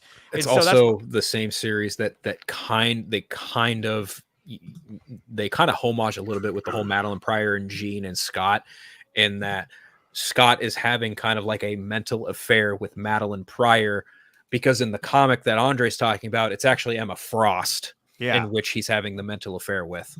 But the way they did it, it made more sense, and it connected to that. So I was like, oh, that was well done. Yes. And so, as good as X-Men 97 has been, I'm like, okay, so you've already fired Bo DeMaio. So how is the next season going to go? Technically, he worked on season 2, so it would be season 3 going forward would be the real question raising. Personally, I don't even know why he got fired. I don't remember hearing. Why there's not been an official reason as to why. He must have been doing something weird. Brad Winderbaum has said that they parted amicably, whereas the Hollywood Reporter trade said that he was outright fired. So I don't know. I'm a little more inclined to believe what Brad Winderbaum had to say. Trades always like to inflate the truth to fit their narrative as they do. What's up, Dwayne? How you doing, man? What up, bro? Dwayne? All right, Dawson, finish us off. What was your take on X-Men 97? This has been a long time. Yeah, please. I mean, I have to second what Ryan said earlier, that this is the best thing that Disney has put out Marvel-wise on Disney Plus, or even in general, honestly, on Disney Plus. I think that they're really knocking out of the park with this show. I think that it's coming at a perfect time for them when interest in Marvel stuff was at an all-time low as far Yeah. as the MCU is concerned. It's coming along to where it's a nice breath of fresh air. People can kind of relax and just enjoy, like Andre said, you're kind of just jumping into an X-Men universe that doesn't have really any connections besides maybe seeing a glimpse of the Watcher, in the background every now and then. But you just kind of get to this new universe, these same characters or some same characters, but it's just a way you get to just watch, enjoy. It's a good story. It's well thought out. It's being told with an intent rather than just simply being, told for content's sake. I think it's just really fun seeing these characters really kind of explore the arcs that they had and some that didn't quite get finished with the original show. But again, I just think it's been a really fantastic thing for Marvel. I'm sure they're breathing a sigh of relief right now. They're thinking, okay, we have some time to, put this out there, kind of rethink what we're doing. Meanwhile, people are still enjoying stuff from us. So I just think they're nailing it. And I'm really excited to see how they finish it off with this 3-part finale. And I mean, I imagine at some point they're going to try to more directly connect it to the MCU. In fact, I wouldn't be surprised if the version of Wolverine we see in the show, like in some weird way, ends up being the Wolverine we see in Wolverine, Yeah. Deadpool and Wolverine, just to kind of bridge that gap a little bit. But again, we'll have to see if they actually attempt that. But no, I have really no negative things to say about X-Men 97. And I mean, the only thing that I could say, and I don't even think it's really even negative, is that some of the animation does kind of delve into the 3D part of things rather than just the 2D style that we want to see. Some moments feel more like Marvel What If than the X-Men show, but that's just kind of inevitable with modern technology. It's going to happen. It's going to look more like a modern show. But other than that, I mean, again, incredible job of bringing this to life. And I'm just excited that these characters are kind of back in the conversation rather than just simply them being like, oh, when are the X-Men going to come in? Now it's like, oh, the X-Men are doing stuff. There's a story happening. And we're seeing these characters that we love actually like doing incredible things. So Yeah. I'm loving it. Yeah, big same. McDonald's. I know. Now I'm getting hungry. Yeah, but that's I guess that's a sort of a transition into the last topic we wanted to talk about tonight, which Before is that, I'm also to tie into this a little bit. I do wonder, since Morph has changed into Magic, Quicksilver, Archangel, do you guys think by the end of the season he'll morph into Deadpool? Just for sheer fucking ha ha ha moment, Maybe leading into the movie. That'd be cool. funny, right? Yeah, That'd be funny. I'd love that. I would love that. pretty I've been cool. thinking about that. Like, who else can morph into and take over? Because that shit Is would it- be hilarious. And is it morphin' time? Yeah, it's over time. Ah, He says, I hope they don't connect the X-Men 97 to MCU. I thought they were at one point, but after watching this, I don't think they will at all. This is its I own think separate at thing. best, when Marvel Studios gets around to adapting the X-Men post Secret Wars, because I feel like they're not going to get to it before Secret Wars. There's just no way. Yeah, I don't see how It'd they be can. nice, but they're not in the same ballpark that the Fantastic Four has been in, and I think that's why the Fantastic Four is getting a movie first. Mhm. So, I think when it comes to the X-Men, I think their best bet would be to take inspiration from X-Men and X-Men 97, but I don't think it's going to directly tie. Like you're not going to see a jump from we're going to take these characters and then thrust them into a live action format. I don't think that's going to be the case at all. I think when they get around to doing the X-Men, I think from a visual standpoint, they will likely look like they do in this show, but whatever story they come up with, it's going to be vastly different than the one they're telling. The only similarity I could honestly see them doing as far as the X-Men are concerned would be Mr. Sinister, and that's because he's the biggest villain that they haven't done in live action yet. But that's just me personally. I would love for them to see. I would love for them to do Apocalypse. That'd be dope. That'd Better. be great. I did not like the Apocalypse we got in the Bryan Singer movie. You didn't like it with Moon Knight? I would actually like to see them It's all like learning. established. I would love to see the fact that this is like an X-Men that has lived through the Sentinels, Apocalypse, Boulevard Trask, Sinister, Well, any or Magneto. Like I would really love to see like them just established. just take the ball and run with it. That's what I I think kind they of feel should like do. that's what they're doing with this series is that they're tackling a lot of the storylines that they're probably not going to touch on in live action. So you've already kind of seen these storylines, and they're going to be moving on to some of the probably the newer stuff that Probably some. Well, yeah, they're even stuff, touching on yeah. like Dark Phoenix and all that. They're like, yeah, we're not doing that. What? He's all. They're even talking about the Dark Phoenix. Well, they've been talking about Dark Phoenix. Well, yeah, that was a big part of their history. So Yeah, so it's like I don't think they're gonna do that. Arguably their biggest story in the X-Men canon. Yeah. Oops. Okay. But yeah, with that, now let's transition into we have a do new super trailer. chat. We do have a super chat. Just we we just do have a chat. super Make chat. sure that I get to Ooh. that 1 second. $20 super chat from Dwayne. Hey! Much appreciated, my Woo! man. We got a question here saying, question of the panel. Actually, real quick, let me get you an explosion first and foremost. Much appreciated, my man. And here is your boom.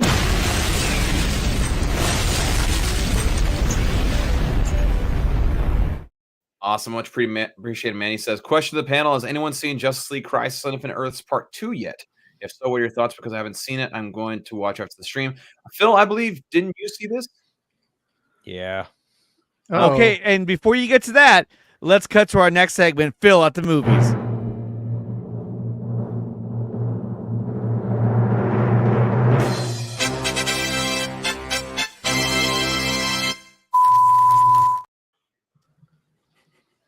Phil, take it away. Take it away, Phil. Do I have to? Do I really have to? I mean, as the only one on the panel, I believe, who has I have seen not it. seen I it. mean, I don't think Dwayne's anybody's seen it. literally paying us I know. $20 I understand that. I'm just to hear Paying this. for your review. I don't want to disappoint him because, well, Just give it to him straight up. look. Okay. Don't pull The any first punches. the first film had like a ton of pacing issues. Okay. It doesn't get better. It does not get any better. If you go into these movies expecting a page for page adaptation of Crisis on Infinite Earths, you are going to be vastly disappointed. Yeah, they pull some stuff from that book, but hot fuck is it a mess. And part 2 does not. Oh my god, part 2 opens up with like one of the most what the fuck moments in the Tomorrowverse thus far. It's just a big fat what the fuck. And the story that they choose for part 2 going forward after this what the fuck intro with a certain character and his extended family, I'll leave it at that. It's just it was not an easy watch. You're talking Batman. It was shut the fuck up. You're It talking was not Batman. it was not an easy watch. Okay. I had a very difficult time watching this movie because they bounce back and forth between two very different stories that are apparently they intertwine, but by the time they intertwine, you're just left scratching your head like, what the fuck is even going on? And then by the end of it, you're just again asking the same what the fuck question over and over and over again. I don't know that I had a good time with it, but I definitely did not have a good time with it. I'm not going to say it was bad. I'm just going to say that I need to see part 3 now, because like this part 2 just it left a lot to be desired. And as a fan of Batman specifically, and seeing a lot of his extended family in this by way of the multiverse, even that was, like, in my opinion, handled in such a mismanaged, haphazard way where they kind of make Batman a dickhead in this movie. And I'm like, I should be enjoying this because I'm kind of a fan of asshole Batman, but he's being such a prick to his extended family where I'm just like, dude, what are you doing? And I don't know. If you're going to make me give it a rating, I'm going to give like a 5 out of 10. Okay. Because there's also some stuff with Supergirl in it and the Monitor, and like there's a bunch of stuff in Psycho Pirate. Psycho Pirate is like the biggest what the fuck of it all. Truly. Like Psycho Pirate in this movie is just a fucking far cry departure from what happened in the initial comic book. Because fuck me, his story was just a what? Why? Why are we going through all these hoops just to justify that Psycho Pirate is this fucking morally not so gray character to be pulled into this conflict, and then he does something where you're just like, are you fucking serious? It just 5 out of 10. Crisis on Infinite Earths Part 2. 5 out of 10.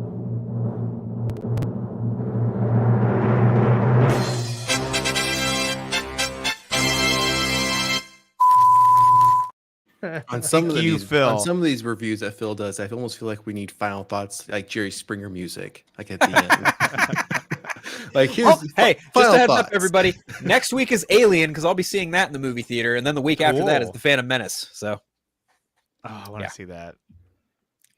Dawson, Actually- you muted. Dawson, you're on mute. Yeah, I actually My worked at fault. a theater during when the Phantom Menace came out, so I saw it in theaters like a bajillion times because I was Nice. like literally at work. I was too Go in young there to and see in watch. theaters. I was like two. It's at the literally time, the so. only prequel film I have not seen in theaters. Oh wow! I think I got the media screening pass for it. So that was the initial trailer for Ryan was the ushering Phantom a field Menace. trip there. cool.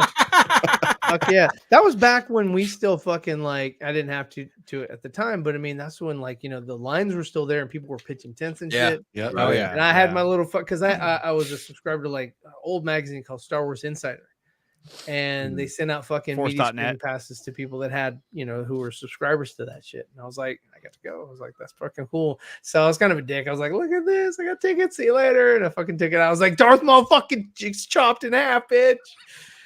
And they What movie was it? It was attached to. It was like the Fantastic. Mr. Black. Meet Joe or- Black. Meet Joe Black. That's what it was.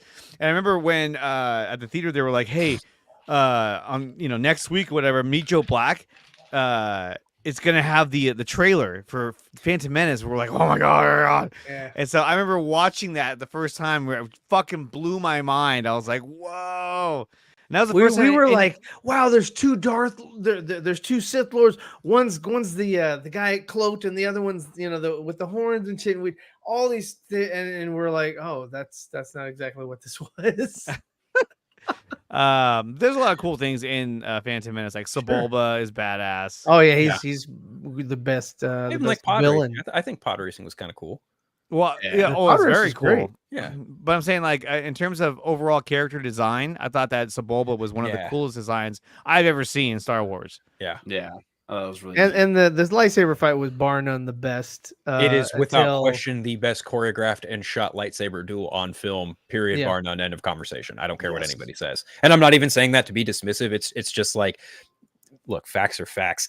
I like Revenge of the Sith a whole fuck ton. I think it's the best prequel movie, but that Phantom Menace has the best lightsaber Sure. duel. I mean, in the that entire moment when saga. Obi-Wan finally is able to get past that like laser wall and he Yes. engages Darth Maul and it goes like behind the back block. Dude, like that whole part is awesome. when no Qui-Gon, music, no when music, Qui-Gon just is sound even- effects. when Qui-Gon is even like kneeling down with his eyes closed and Maul is like stalking him like a fucking tiger. Oh my god, Mhm. dude. Like even just thinking about it, I'm just like, I can't fucking wait to watch that movie in the theater. Holy shit. Because Yeah. I just know it in my soul. Like when they're gonna go to Naboo and they fucking run into Darth Maul and that John Williams theme hits, I'm very well may need to change my pants because that scene to me is one of my favorite scenes of all time because that was, even as a child watching that movie, I was like, oh, they're about to fight. And they gonna fight, and it's gonna be a good fight. And I thought- that is such a good fucking fight in the entire saga. Yeah. It's funny because, like, when I saw the first time I watched Phantom Menace, I remember that the fight on Tatooine when Mhm. Darth Maul shows up to take on and he ends up fighting Qui-Gon. Yep.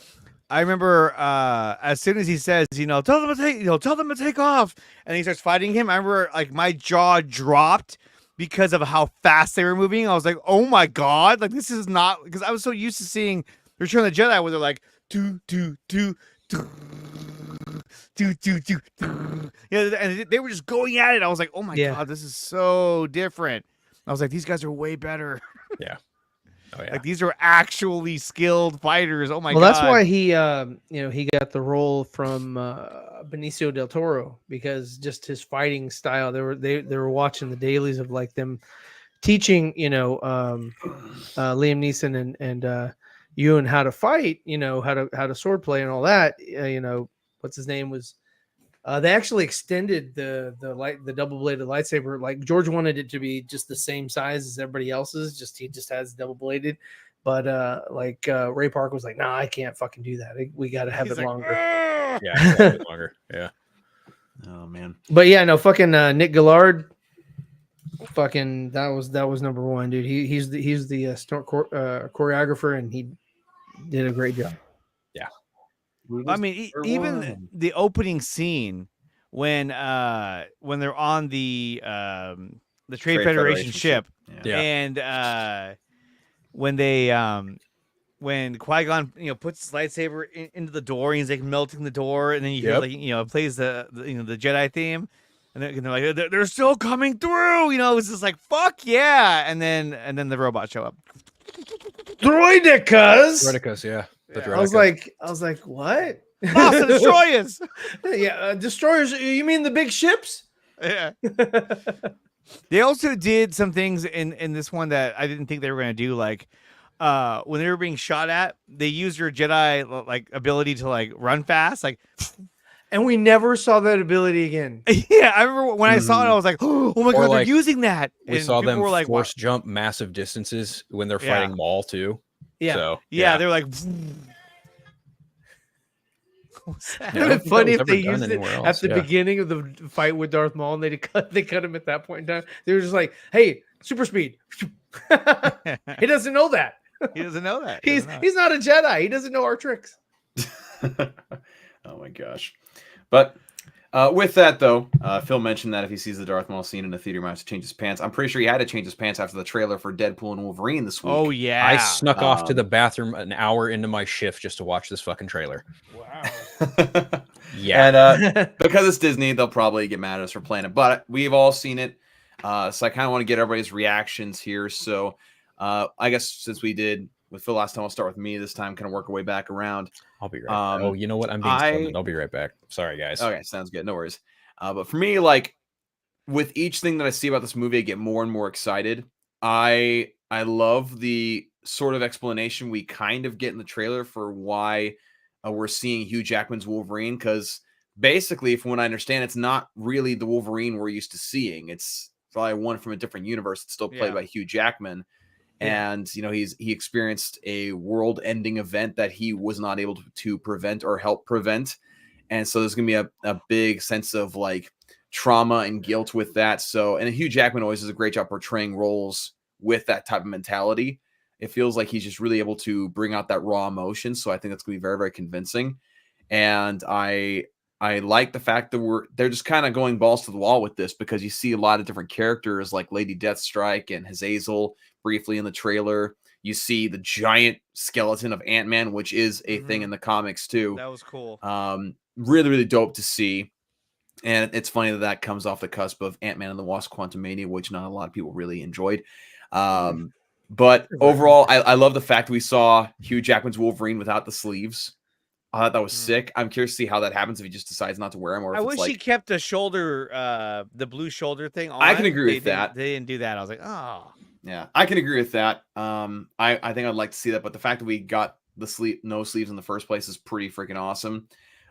Someone had pointed out on YouTube that we had more of that mask. Yeah, I want to see the mask. I wonder if some of those shots. He's gonna wear it for a little bit and then take it off. Here's my concern with that. I'm worried that the mask is going to be CGI, and a lot of the shots that we see in the trailer are going to have him with the mask in the movie, like the close of him saying "Let's effing go." I wonder if that's going to have the mask on him, and that concerns me just a tad. We're going to have mask. CG. Yeah.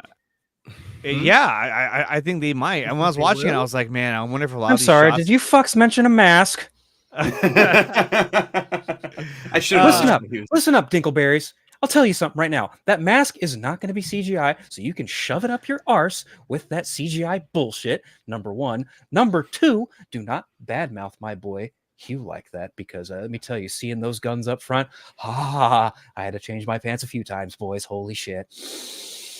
This trailer was fucking immaculate. Let me tell you something. Having Dogpool there, Liefeld's feet in the back getting blown to shit, Cassie Nova. Let me tell you, you guys are in for a real show and tell. I did love they gave a little tribute to Rob That was Liefeld funny. and his inability to draw feet. Funnier than you. Sorry, what? I mean, you're not wrong. You're not wrong. Not Okay. a funny guy, but whatever. But no, I just think that like with each thing that I see about this movie, I get more and more excited because it just seems like, okay, they're doing something that's going to be really, really fun. And I mean, Hugh Jackman as Wolverine, I'm not going to ever say no to that. There's not a single role that he's had or a single moment that he's been Wolverine that I've not enjoyed of his. So Do you have any idea how much ball fondling I had to do to get that man to sign on for that movie? probably a ton. More than you know. More than you know, okay? More than you know. I'll let you know I had to fight his wife tooth and nail to fondle his balls for a month straight just to get him to sign back on to come back as Wolverine in this movie. Oh my God, even Kevin Feige couldn't haggle him. It was all me, baby. All me. I'll believe it. I believe it. With that, Andre, if you're still there. I'm here. Hold on. I was... Yeah, no. Why are you hiding? I'm not hiding. I thought the trailer was badass. I love seeing that, they confirmed that this is a Wolverine from another universe who has failed his universe. So I thought that was really cool. Which explains why he has the suit. Yeah. And then we got to see the cameos from Azazel and Lady, was it Deathstrike? There's some even cameos in there none of y'all know about. Hink, hink, nudge, nudge. There's going to be a bunch, and which is going to be really cool to see. And, I'm interested to see where the story goes. I mean, yes, Cassandra Nova is the villain, but how does that play into the rest of the Marvel universe, or where does the film take us? I think that's really cool. If you give me some cocaine, I'll tell you. But overall, though, dude, I'm hyped for this movie. I told Ryan, dude, if you have Deadpool, Wolverine in this movie, in the way it's played out, how there's violence, they're cussing, all that, this is gonna do $1 billion. There's no way that this film cannot do. I mean, if it doesn't, I'd be shocked. Put it that way. Yeah, absolutely. Sean, every time I hear my name mentioned, I just can't help but touch myself. I was to say, I'm glad your hands are up here and not off camera. I'm very glad that's the case. Sean, what were your thoughts? Whoa! This is a PG-13 show. No, not anymore. Fuck Knuckle. This is an R-rated show now. Easy there, Cupcake. Hey. I'll show you some cupcakes if you want some. Let me. Actually, I thought that was cool though. He was like, "Listen, lady, I'm not interested." That came after the writer's strike, obviously. Yeah, that was a fun one to do.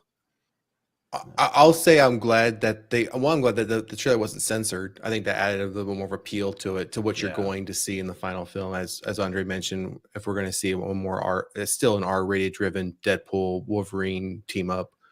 The Ant-Man thing, I overlooked that the first time I watched the trailer. It wasn't until the second or third time I watched it, it caught my eye as far as, oh my gosh, Ant-Man suit and then his skull inside. Then when they're jumping out of his skull into that what looks to be like a Doctor Strange portal to go somewhere else. And it almost looks like they're trying to escape that storm that's right behind that portal, that big purple storm that's coming their way. So whatever that could be. And I'm glad they still haven't given up. Will we see another alternate Wolverine? They still haven't shown anything leading us to believe that would be the case, that this might just be the only Wolverine that we're going to see. I could say something, but then Kevin Feige snipers will snipe me in the head. Not like it would do much damage, but he'd just continue to snipe my head off until I wouldn't say a goddamn word. Or they could just sew my mouth shut like they did in that one other movie. They could. I thought the last part where they even mentioned Feige at the end about doing cocaine. No, Feige said we can't do that. And, for the record, just letting you know, there was a ton of cocaine on that set. A literal brick fuck ton of cocaine.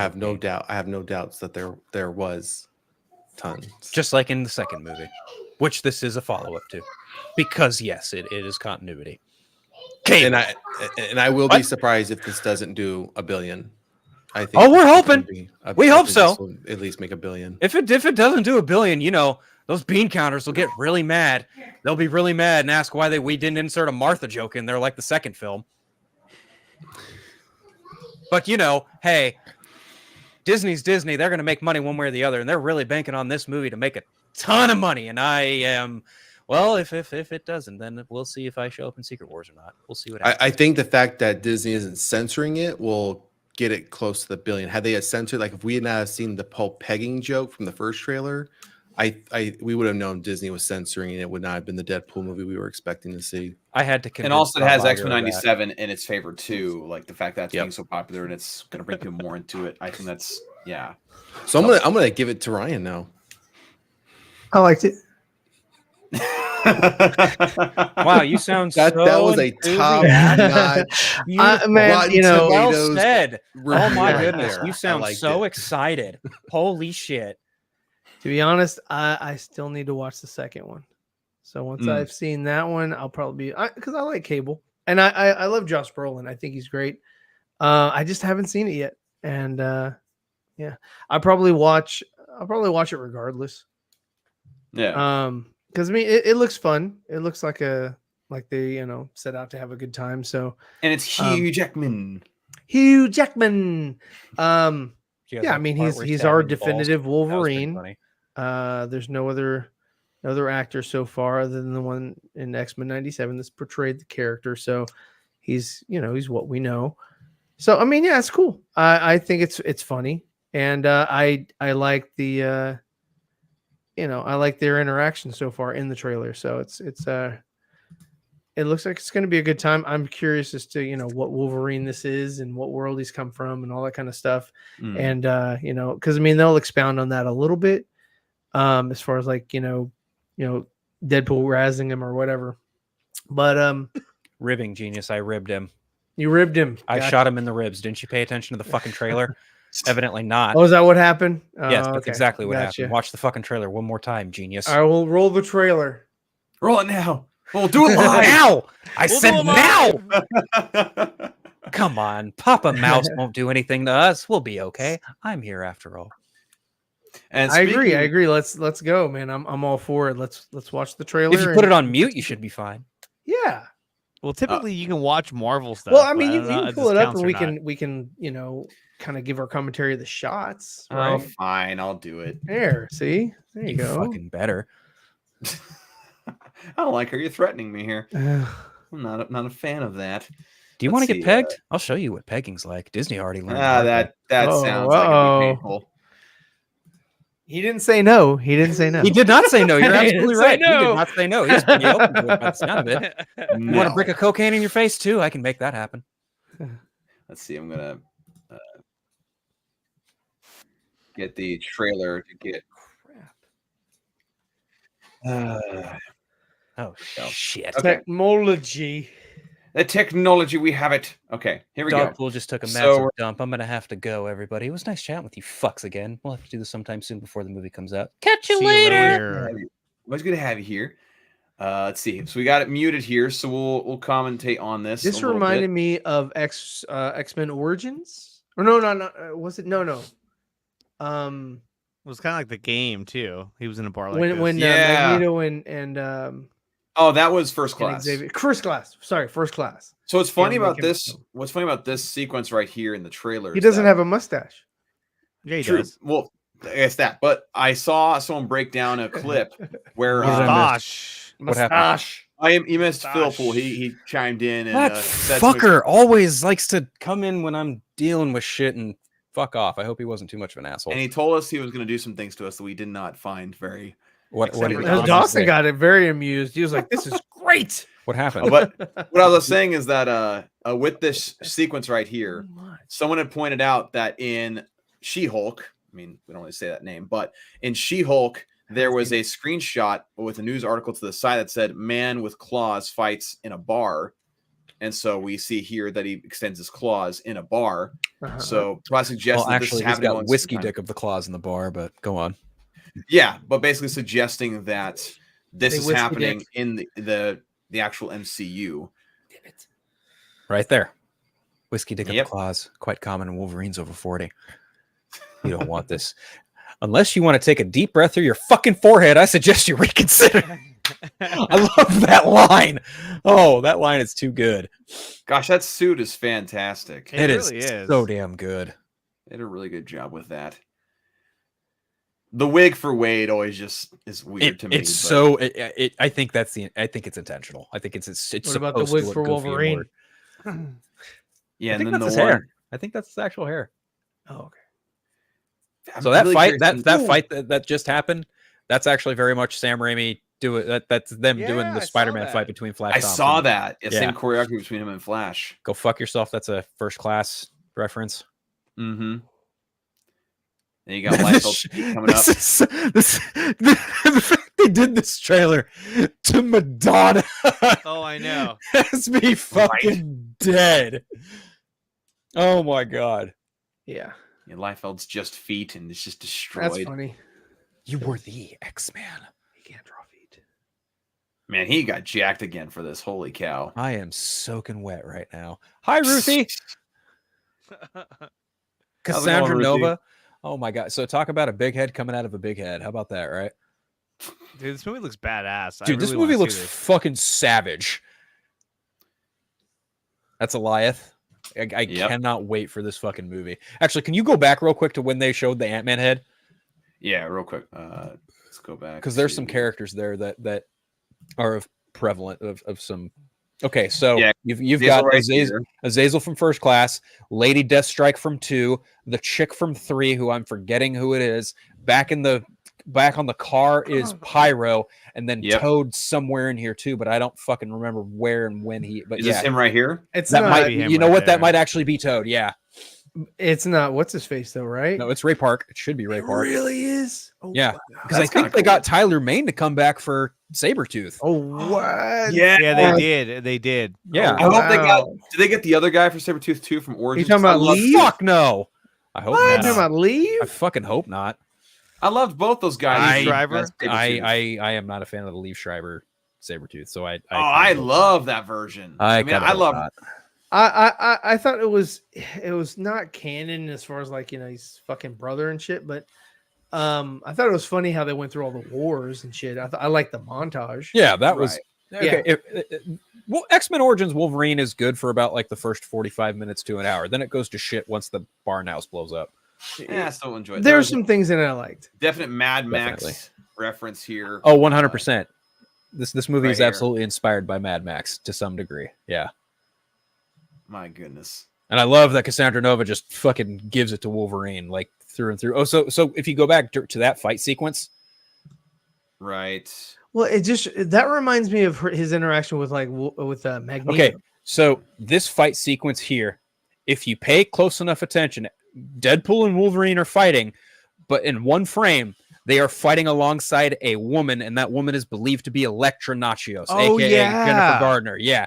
So if you Oh, keep doing the slow skip, I think you can do Yeah. it with I think it's. I it's just one of want to the know where keys. Gina Carano is. Yeah. I think you Probably can not in this use, movie. Not greater in the than, movie. less than to move it frame by frame. Okay, let's Yeah. see. Here we go. yeah. Okay, so right, We already we'll missed it. see it. There she is, right there. Go back. That Oh, yeah, that right there. shoulder right there, right above Wade's head. People think that is either X-23 or Jennifer Gardner's Elektra. Well, I know the rumors of X-23 being in there with Daphne Keene and also Channing Tatum as Gambit. That's the rumor, yeah, that Channing Tatum Yeah. might show up as Gambit. Yeah. So that could The be hell? really interesting. When did Sean leave? He just got here. Hey, what's up, Sean? got Hey, here. for What's joining up? us. Yeah. What's today. going on, guys? He's like, hey, are we talking X-Men 97? I want to talk X-Men We gotta talk about 97, this whole guys. time travel thing that Andre's been pushing. And you got this whole sequence. Oh, nope, that's. Let's see. Oh shit! But that was the one thing I was worried about. That was that. I mean, look, they obviously You're didn't show worried? you. They didn't show you the mask for a reason. They're trying to They hold want to off hold on that that. off until the movie, I bet. But like, I feel like you're seeing a lot of the movie with him not even wearing it. But it looks like a lot of this takes place. Yeah. That's the eye hole of Ant-Man. yeah. So I think a lot of it takes, or a lot of what they're showing you takes place in this in the So, void, which is where they're Question at right is this one of the final shots of the movie? That's an interesting question. Because we I have thought seen was that one of the done shots that, before. like starts their adventure. No. together. Not even close, Chief. 'Cause it seems like they're running away from something just like by looking at their faces. now. Who's behind them? Who's that? That's Cassandra Nova. Yeah, that's very much Cassandra Nova, or They're maybe getting up even, there. maybe even Charles. I don't know. The real I question, don't another question is who's forming that that sling ring circle. It Is would have to be right? Doctor Strange or Or Wong. right? Yeah. I'd imagine it's probably Wong. That's what I guess too. I think it's probably Wong. Oh, you So guys it's would both green. be Wong. But it also could be too that like this is how Cassandra Nova escapes the void. Like when they jump Very through, possible, he's yeah. unable to close it, and they're like, "Close the portal, Wong. What are you doing?" And then she's controlling him, and then she comes through, and you're like, "Oh shit!" Yeah, they both look at Wong like, Bitch. Damn. Right? Brutal. yeah, that's the trailer finishes off with this conversation here, making fun of Disney and trying out all different slang for cocaine and all that fun stuff. So Leslie Uggams is just having the year of her life between this and Fallout. That's for damn sure. Yeah. I still need to watch Fallout. Dude, I About watched it. it. Fallout is so good. I've Such a had people good telling me show. it's the perfect show, which is like I super cool. okay. It's an interesting premise. There's no such thing as a perfect show, number one. Number right, two, right, it's a really awesome, well-made show because it's yeah, handled by Jonathan Nolan, Christopher Nolan's brother, and it's also Right. made by Bethesda Studios, who makes the Fallout video games. And also, unlike the Halo TV show, this is a story that is set within the Fallout world, so all of the other games happen to be canon. But this is Nice. also, in a certain specific kind of way, a bit of a prequel to how the bombs went off, even though that's a prevalent story beat in the majority of the games as it is anyway. But yeah, the TV series is fucking awesome. Do you think we might see Wanda? That would be cool. It would be really fucking cool to see like Wanda, Pietro, and Magneto, but will it happen? I don't know. I'm Yeah. even like loosely hoping for a Charles Xavier, like Patrick Stewart cameo, because obviously if you're doing Cassandra Nova, in some way, I would hope that Professor X shows up in some capacity. maybe in like a flashback when we see more of what happened to this version of After Wolverine's It world. It kind of maybe depends see some of too, those guys. because like if they go with the comic book route of Cassandra Nova's origin, you are then kind of obligated to show Professor Xavier in some extent. But if they just make Mhm. her a variant of Professor Xavier, then you don't really have to worry about it that much. Mm. But I don't know. I Yeah. have no idea what kind of route they're going down for this version of the character. I just am very familiar with the character because of Grant Morrison's new X-Men run, which is a solid X-Men story in its own right. And whether or not they take some inspiration from that here, I don't think they will. There is some Old Man Logan stuff with that Ant-Man bit going on, or the Giant Man helmet, I should say. And even just some of the stuff you see happening throughout the movie is Old Man Logan-ish, but not entirely. It kind of feels like if you were to set this Wolverine in a timeline, and he is a variant of either the one from the traditional X-Men timeline or the one prior to the new First Class timeline or whatever. It really feels like this could be, if you looked at the events sequentially, if Logan happens after Days of Future Past, then I would imagine that this Logan in another timeline is pulled in between X-Men Days of Future Past and Logan. Like it happens after Days of Future Past, but before Logan. It's like right at the time when either Professor X killed all the fucking mutants or it's something else entirely. That's my guess. But Yeah. that remains to be seen. We're still April, May, June, July, 3 months out from the movie. Yeah, really interesting to see how they Mhm. explain it and if it makes sense or if it doesn't. Like, again, that's probably gonna be like people are gonna be more focused on the fun aspect of it, but as far as like how it all works, that'll definitely be fascinating for sure. Yeah, I think this is a sweet buddy cop movie, and honestly, Marvel kind of needs to dial. They needed to dial back their output, and I really hope that they kind of continue through with that. Like, I do hope that at least one or two of their movies of the 4 that are slated for next year get moved into 2026, because there's no fucking way that they're doing Fantastic Four, Thunderbolts, Blade, and what's the other one? They've got one more as far as a film go. Oh, Captain America. There's no fucking way Oh yeah, that Captain America, or It's kind of a log jam of movies that are I'd be production shocked. and being reshot and all kinds of shit. So Thunderbolts is still filming. Like, they started filming that like last month, right? Captain America is going through some wicked reshoots, but they showed off some stuff at CinemaCon and people saw like what they saw, but that's if you believe that rat Jeff Snyder. So I would bank that Captain America at the very least is probably going to come out next year. Thunderbolts, I could see that getting pushed, even though I think it's December, right? It's December of 2025. I think I'm not sure. It's it's July. Something like that. It's July of 2025. Hmm. No. I'm wrong. I'm totally wrong. Fantastic Four is July of 2025. July 25th, because it comes out the same month as Superman. When the fuck is Thunderbolts coming out? I thought maybe it is. I thought it was coming out in like May of next year. You might be right. Yeah, May 2nd. You're right. Yeah, May 2nd. because that's supposed to what is it?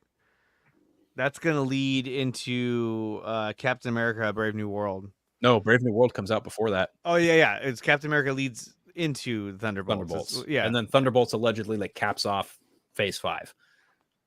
Will Fantastic Four actually make its July 2025 release date? I don't know. If it does, they have to start shooting this August and then hope to God that they don't need a massive amount of reshoots. Right. Mhm. Like they need a smooth ass production coming in on time under budget if they want this movie out by July of 2025. But to be fair, they moved around the Deadpool release date a couple different times. They finished filming earlier this year, and that movie's coming out in July. Anything's fucking possible. True. So Just I don't really know. depends. It really depends on how they manage their time and whatnot. I'd be shocked if Blade came out next November. I don't think it's going to. I think that one's I going don't to be think so. inevitably pushed back. I Yeah. think that one's getting pushed back. I mean, with the amount of retooling they've had to do with that movie, it's honestly kind of ridiculous. It is turned into the Flash of Marvel Studios. Yep. Which is not a good thing at all. In development hell. Literal development hell. Yes, absolutely agreed. But with that, we have reached the 2-hour mark, a couple minutes past the 2-hour mark, where we like to cut things off. But once again, it's been a fantastic show with you guys. Always fun to come together and talk about a lot of the current and movie news and such, and different movies that have come out. And for those who are tuning in late, we talked about Rebel Moon Part 2, X-Men 97, and Deadpool and Wolverine trailer today. We hope that you guys check out everyone here on their social medias. I know that Sean is working on some things for himself, and we got, of course, Andre, Ryan, and Andre's also got a couple things going on with channels and such. Some fun stuff in the work as well. And Phil with his podcast, The Eternal Night, just came out with a huge episode talking about the DCEU, basically recapping all of that. And you guys got that re-recorded, right? Yeah, funny story about that. So we recorded, actually it was for the Joker trailer that we had to re-record. We had to re-record an episode about the Joker trailer. But this current episode that I dropped, was it Monday, Sunday, Saturday, past week? Something like that. Monday, I think. No. We recorded that last week because we recorded it like the day before Rebel Moon came out. Anyway, regardless, the most recent episode of The Eternal Night is a DCU retrospective of Batman v Superman: Dawn of Justice, the Ultimate Edition. So it's a 3.5-hour conversation of myself and Craig just pouring over that film, its characters, the story, Snyder's visual themes, just a whole giant conversation about that movie specifically. And we're kind of doing just a DCU retrospective across the board. So the next one up is Suicide Squad. Nice. So that'll be fun. So be sure to go check out the Eternal Night podcast. Check also, that out. Be sure to check out DJWArt.com. Got a lot of new stuff coming out, different print designs. And I'll show you guys this piece that I worked on to finish today. Fun. Fucking Frank Castle is the fucking Punisher. Got the Punisher Terminator mashup design here. I've finished coloring. What that is? Fuck, I'm an idiot. I'm sorry. I didn't even realize it had a cybernetic face on it. That's dope as fuck. It's just pure skull hanging out. He's like, ugh. Yeah. So you got the Terminator face here, Terminator arm here. Also got another Terminator down here. See, there's a crossover I'd love to watch happen. That right there. Oh yeah, I've done. This is the second time I've done something for this concept because I've always really liked it. Whenever I don't even know if someone had told me about it or like I had thought of myself. I can't remember exactly, but I'm digitally coloring this. I'm pretty much done with the digital colors. I'll display it at some point, but this original version is up for grabs for those out there in the audience who are into collecting art. So just hit me up if you're interested in that. But yeah, be sure to go check out all these guys. We got a lot of fun stuff going on, and unless something crazy happens, I don't see anything happening, but we'll be back here same time next week on X, YouTube, a couple different pages on YouTube, Twitch. I might try to add like Instagram just for the first hour. Just depends on how I feel. Yeah. But I hope you feel good. I'll feel terrible. No. Anyway, we appreciate you guys, and we hope to see you all again next week. Laters. Peace.